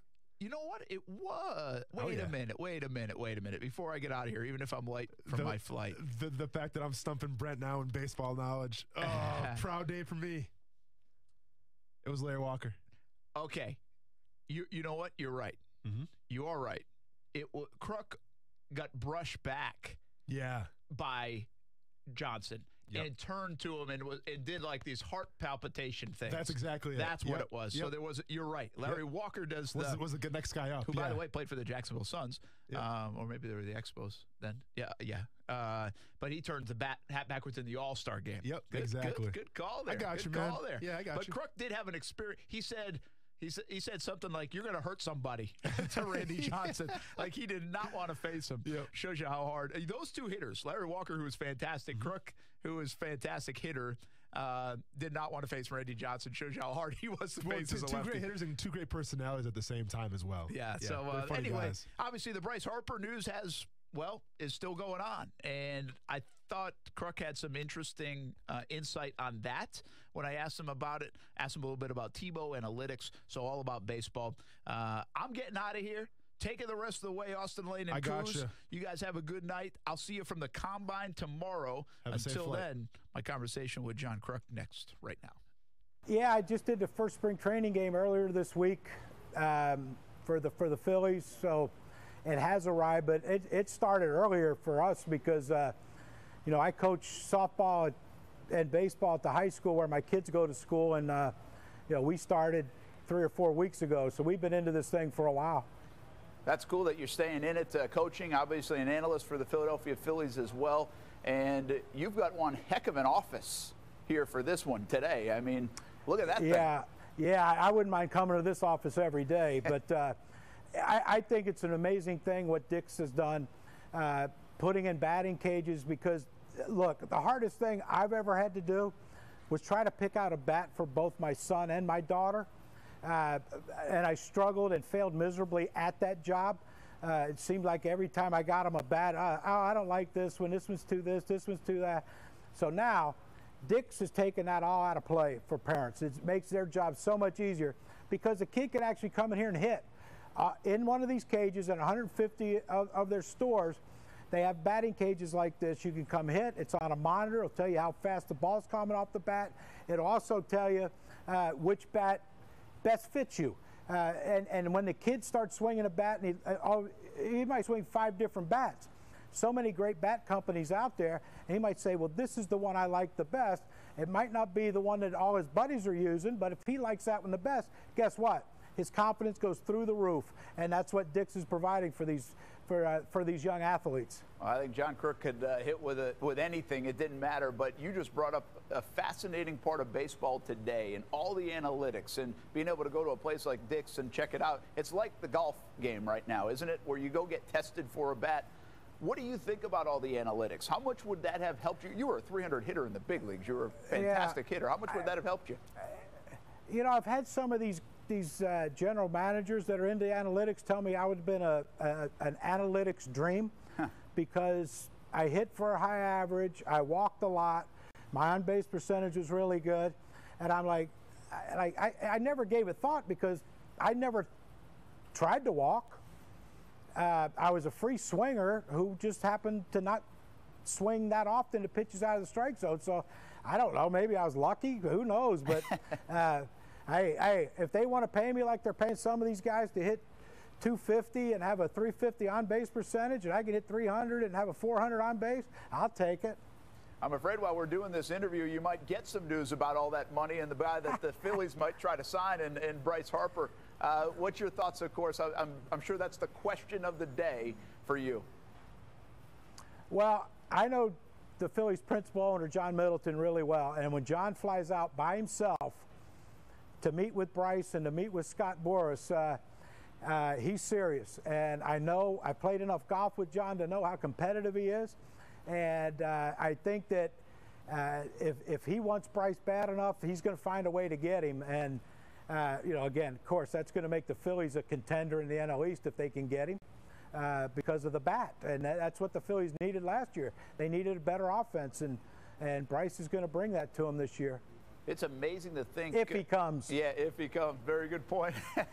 Phillies fans are hoping. It's amazing to think how much baseball, at least it feels like it's changed over the last 20 years since you last played. But the contracts are huge. We know that. That just kind of happens with sports. But what about the fact that these guys aren't being signed early and they're missing some of spring training? What's your thoughts on that and the positioning of the player versus the teams? Yeah, we went through it in '94, and I think '89 there was actually proven collusion against the owners. I think it was '89, '88 or '89, one of those years. And then, of course, '94 we went on strike. The World Series got canceled and all that stuff. But I know the players aren't happy with the fact that a lot of these top echelon free agents aren't getting signed as quickly as they want. Again, we don't know what's been offered to Bryce. We don't know what's been offered to Craig Kimbrell, the Dallas Keuchels of the world. We don't know what they've been offered, and have they turned it down? I think the difference in baseball now, like back then they pursued a guy longer. Now if a guy says, I'm not going to accept this offer, they just move on. And I think that's what's happening right now to some of these other free agents that are out there. Two more questions for you. Jacksonville's own Tim Tebow trying to make it to the big leagues. Have you kept an eye on what he's trying to do? Are you impressed with his ability to be where he is, which most likely will be in AAA Syracuse? And what would it mean to the game or to the Mets or the NL East if Tebow's able to get a shot in the big leagues? Well, look, again, if he can continue to progress like he has, he's a gifted athlete. We know that. He's a big, strong kid. We know that. I think this is going to be a big year. If he can have success at the AAA level, then more than likely he could get to the big league level, and that would be great if he did. It'd be great for the Mets. It'd be great for baseball because he's a first-class human being. Lastly, you're hanging out at Dick's Sporting Goods batting cage. What a day, a great place to be. But you're a coach, you're an analyst, you're obviously a former big league player. Which one are you the best at? I like coaching the best. I don't know if I'm good at it yet, but I enjoy coaching. I like working with these young kids we have at our school, and they're a good group of kids, and I just enjoy being able to help them try to get to another level other than after high school. Is the talent as good as it's ever been? For softball, it is. All right, that was Koo was messing up. Brent, in case you're listening, that was not my fault. There was a whole bunch of countdowns going on, man. I'm sorry, it didn't even go. I was like, okay. Yep, Brent leaves us the keys, and we already crashed the car. Koo's good job, but hey, immediately. That was John Kruk, three-time MLB All-Star, one of the best personalities in baseball right now. You can check him on ESPN. Really interesting interview and whatnot, especially with the Tim Tebow stuff. Well, and so one of the things I was reading about him and some of the stuff he's been quoted saying, specifically with this Harper situation that's going on, is he's on record saying, I don't think anybody's worth $300 million. And as a player, how would you view that? Like, I know baseball and football aren't necessarily the same and pay can be different, but would you take that personally if you're seeing someone say that about your profession? You know, it is hard for me to say that, Kuz, just because it's like you said. I mean, as far as the world of baseball, I played it a little bit in high school, but so I'm not really versed as far as from a player standpoint. I think that if you look at baseball, obviously there's no salary cap. There is taxing now, though, too. So, I mean, if a team does have a high contract, they're going to pay for it with the tax. But I think with baseball, it's a game, especially nowadays, where it's more of like the younger generations coming up. You don't really see these seasoned vets getting this money because the teams don't really need them. The teams want to build through the farm system and whatnot, as opposed to football, where if you can bring in maybe like a 6-7 year vet, you know, you can bring his leadership, his you know, his ability to kind of get the guys together in the locker room. That changes things. But I think baseball, it's different. So from that perspective, I feel like it is a young man's game, and therefore those $300 million contracts, they're few and far between. That's fair. I like that theory with, you know, no player's worth that much, because you kind of say once you get that one player, then your team can't afford anybody else. Absolutely. But hey, listen, when we come back, we're going to see if Kuz is going to completely wreck the show for good, or we'll see what happens there. But also, I got another combine story for you. Grab the kids, grab the loved ones, gather around. It's another story time coming up. How I was cheated, led astray, bamboozled out of having the longest broad jump of the defensive line group. And I also share a few other tips of how you can kind of cheat in some of these combine drills. Stay tuned. ESPN 690.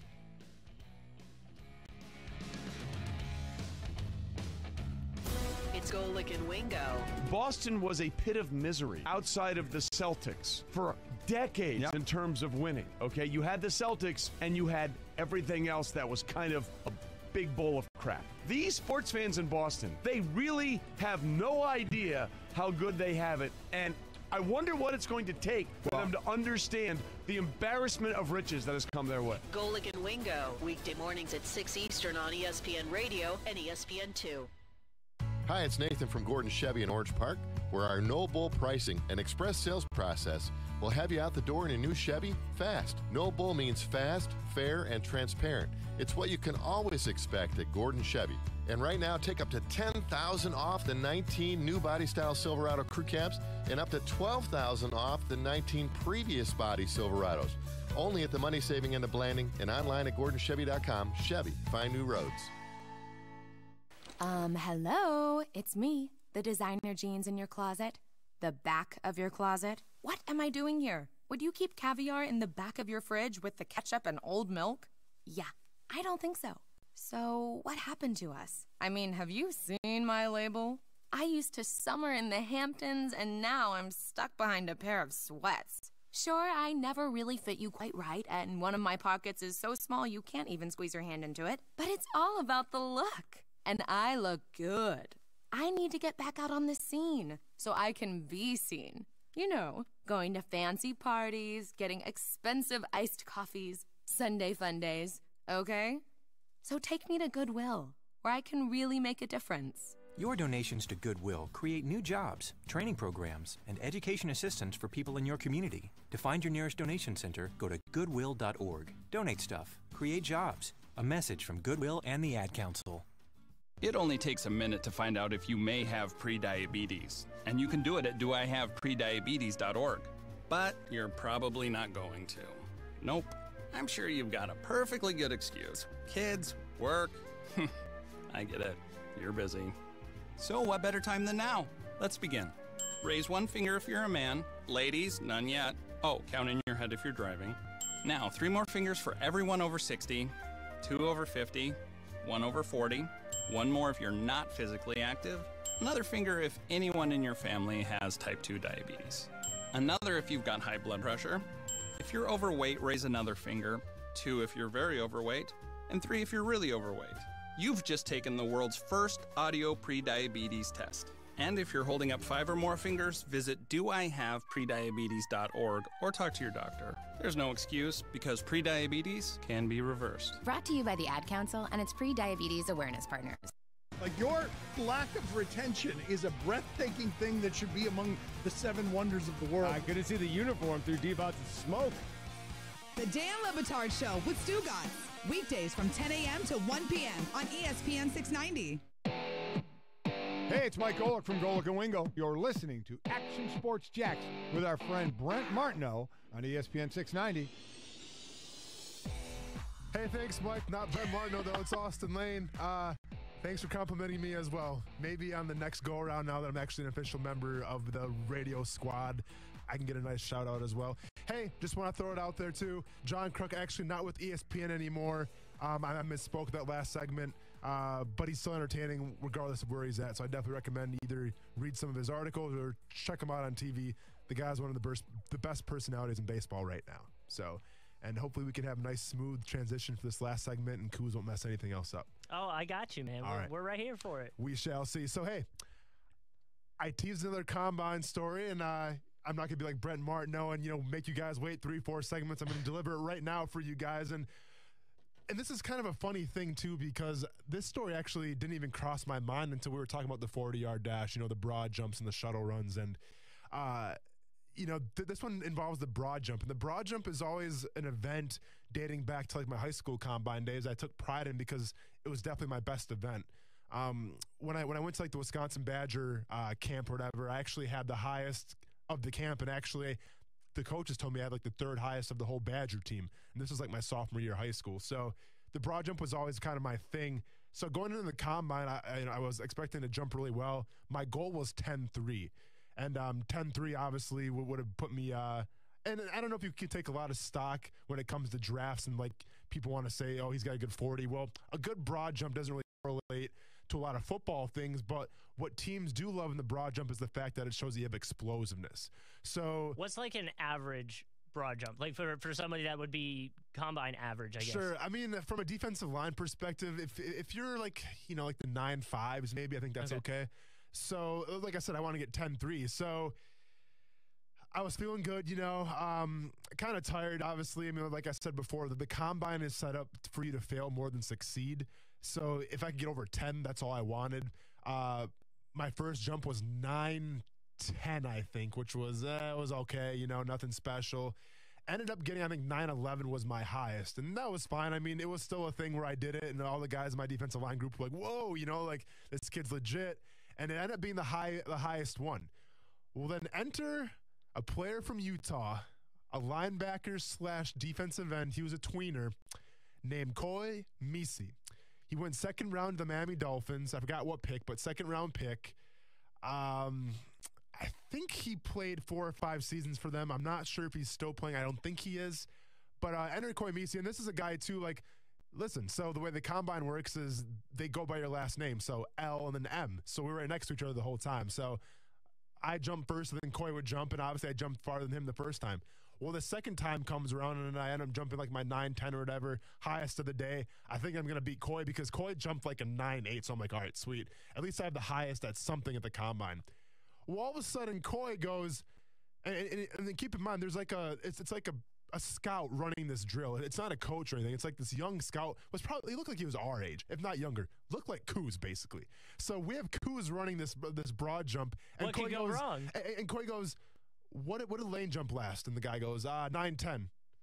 And Koy goes, and keep in mind, the scout had a stick too, because the scout was trying to measure where it was. So he had the stick. Koy goes, put the stick at 9.11. And the scout's like, okay.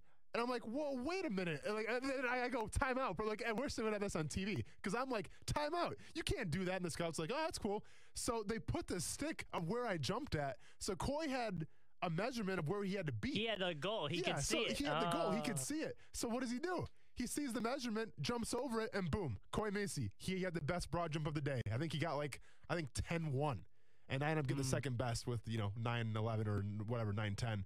So why didn't you ask? Say, all right, mark it, now let me go. Because he was the last guy to go, because he was after I was. So when I go, well, can you mark it for me then? That's what I said. I'm like, well, then mark it for me. He's like, no, I can't do that.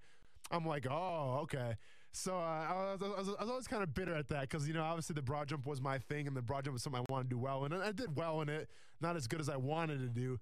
But the fact that Koy could just say, hey, set up where lane jumped and then jump over it, kind of ticked me off a little bit. Yeah, so I'm still a little bitter, as you can tell. Well, it seems like one of those things where you can, if you have a spot that you're reaching for, you would think it might give you a little more determination at least. Yeah, so I'm not going to call him a cheater, But because in my opinion, if you're not cheating, you're not trying. But there was definitely some tomfoolery going on, we'll just say. But speaking of cheating, too, and another thing I want to bring up with this combine, and once again, another story that I didn't even think about wanting to share, and so me and Brent were talking today a little bit. So it's funny how fashion can actually play into how you can cheat at the combine. More specifically, so back in 2010, and I know it seems so long ago, baggy shorts were still kind of a thing, right? Kuz, I'm sure you can attest to this. Yeah. You know, it's basketball shorts and stuff. So, I mean, I always made it a habit, like if I was going to do drills or something like that, I always had the shorts go past my knees, basically, you know, because that was the style back then. So, you know, we get our Under Armour swag and whatnot, and you have the option of wearing spandex or you can wear gym shorts or whatnot. Well, I hated to walk around just in spandex. I felt naked. So when we got to the field to do the combine drills, I always made it a habit of wearing gym shorts. Well, and this is kind of a cheating thing, and they don't do this anymore, unfortunately, so I'm not really spilling any beans. There's a lot of things that I can spill, which I'm not going to do because I'm going to respect my fellow combine athletes coming up here. I'm not going to spill everything. But this is something that I will spill because they don't do it anymore. But back when I was at the combine in 2010, the way the vertical jump worked was you basically stood underneath, like, you know, I mean, you've seen it on TV, Kuz. You basically stand underneath like a little measuring stick, and you reach up as high as possible. So then you reach up as high as possible. You do that. You step away. They get those measurements, and then you jump. Well, a thing to keep in mind with these measurements is they're not measuring your wingspan. They already measured your wingspan when you weighed in and you got your height done. So they know your wingspan. So they don't take they don't put into account anything with your wingspan when you're measuring for the vertical jump. Keep that in mind, because what I did and what a lot of players would do is they would wear these baggy shorts, right? And then they would bend their knees because you can't see your knees being bent in the shorts. Oh. So you would actually get a couple inches when you bent down because you're not reaching fully and you're not standing straight up and people wouldn't notice. So when you did the vertical jump, you can add 3 or 4 inches just from when you start with the vertical jump you're measuring, you bend your knees. So that was one of those little tricks that we used to do. My first thought, nobody caught up on that. My first thought while you were talking about it was like, oh, don't extend your arm fully, like give your elbow a little bend, but they can see that and then they'll tell exactly. It's pretty noticeable. I mean, obviously you can cheat that a little bit. You can say like your shoulders aren't that flexible and whatnot, but they're kind of keen to that. But yeah, what we would do is we would wear baggy shorts, we'd bend our legs, and then when it was time to jump, actually, we would take our shorts off and just have our spandex, and then we would jump because obviously the shorts are a little heavy. Yeah. So that was a little tip that we used to do to try to cheat the combine a little bit. Did somebody like tell you that beforehand, or was it just people were passing around? This was brought to my attention from the place where we trained for the combine. That was one of the things that they preached was, hey, if you want to get a couple extra inches with your vertical jump, just wear some baggy shorts and bend your legs when they're measuring your reach. So there you go. And like I said, there's a few other things too, but I'm not going to share those just yet because they're still kind of prevalent in the combine, and I'm not going to snitch on anybody. Yeah, I don't think they're going to like you sharing that stuff. So yeah, exactly. Right. So yeah, something to keep in mind of. But hey, listen, we got combine stories coming here the whole week. Brent, as you guys know, is heading to the combine tonight, and he'll be live from the combine tomorrow. So I'll share some things. Maybe eventually we'll get into the psychological evaluations, which are some of my favorite stories about some of the questions that I was asked going through the evaluations from scouts and whatnot. Questions that no one should ever be asked in a combine evaluation. So I'll share some of those possibly tomorrow. But Kuz, what do you got for hot takes today? All right, we got a few hot takes before we got to get out of here. The first one, kind of more of an opinion, I guess. The comment says Broncos are going to be the #1 team with the biggest turnaround next season. So kind of, do you agree? And if not, who is your kind of team? I know we haven't seen the draft yet, but who's your team that can turn it around best? The biggest team with a turnaround. You know what? I can't exactly co-sign on that right now for the fact that, listen, Joe Flacco, in my opinion, is an upgrade, okay, from Case Keenum. So as far as the quarterback's concerned, yes, they may have won there, but you got Sanders coming back from an injury, an ACL, so we're not sure how good he's going to be coming back. Cortland Sutton showed a little promise, but is he really going to be the 2 receiver that they're going to rely on? From a tight end position, you got Jake Butt, but literally their tight ends, I mean, you know, from a perspective of pass catching, I haven't seen anybody, you know, from that angle. So it's hard to say they're tight ends. They have the run game, but as far as most improved, I'm not going to say that. Honestly, most improved, I would almost say Gruden and the Oakland Raiders just because he has to be. You know, like Gruden basically blew this team up All right, he traded Khalil Mack away. He traded Amari Cooper away. And granted, it's only a one-year turnaround, but there's a lot of pressure on Gruden, man. Like, don't get it twisted. The fans kind of welcomed him with open arms, and it's his time to perform. So I don't see the Raiders being any worse than they were last year, and I do see some room for improvement from them. All right, quick last question. We got about a minute here. Amari Cooper trade, which you kind of brought up here. The comment says, people cannot accept that this was a win-win for both teams. It's hard to say right now, right? Because obviously Dallas traded that first-round pick for him, and that turned out to be genius on their part. Dallas finally has that one receiver that they haven't really had for a while since Des Bryant in his prime, and that wasn't really for that long. So in terms of the Cowboys getting that pick, I think it was a great setup for them, because you look at the first-round pick for the Cowboys, there's no first-round pick at wide receiver that's better than Amari Cooper right now. So from the Dallas side, great trade. And listen, we don't know what the Raiders are going to do with that pick yet. It remains to be seen. So saying that the Raiders made a bad decision, I think the Khalil Mack was his worst decision, honestly. So we'll see what the Raiders do. With John Gruden being the Mad Hatter that he is, I'm sure he's got some tricks up his sleeve, and we will find out. But hey, listen, if it's been fun today, please tune in tomorrow. We got Brent Martineau coming live from the Combine. I'll be here holding the fort down, and hey, maybe we'll have some fun because, as they say, when the cat is away, the mice will play. I'm Austin Lane. That's Justin Coussard across from me. Have a good night. We'll see you guys tomorrow, or we'll be talking to you guys tomorrow. ESPN 690. Have a great night.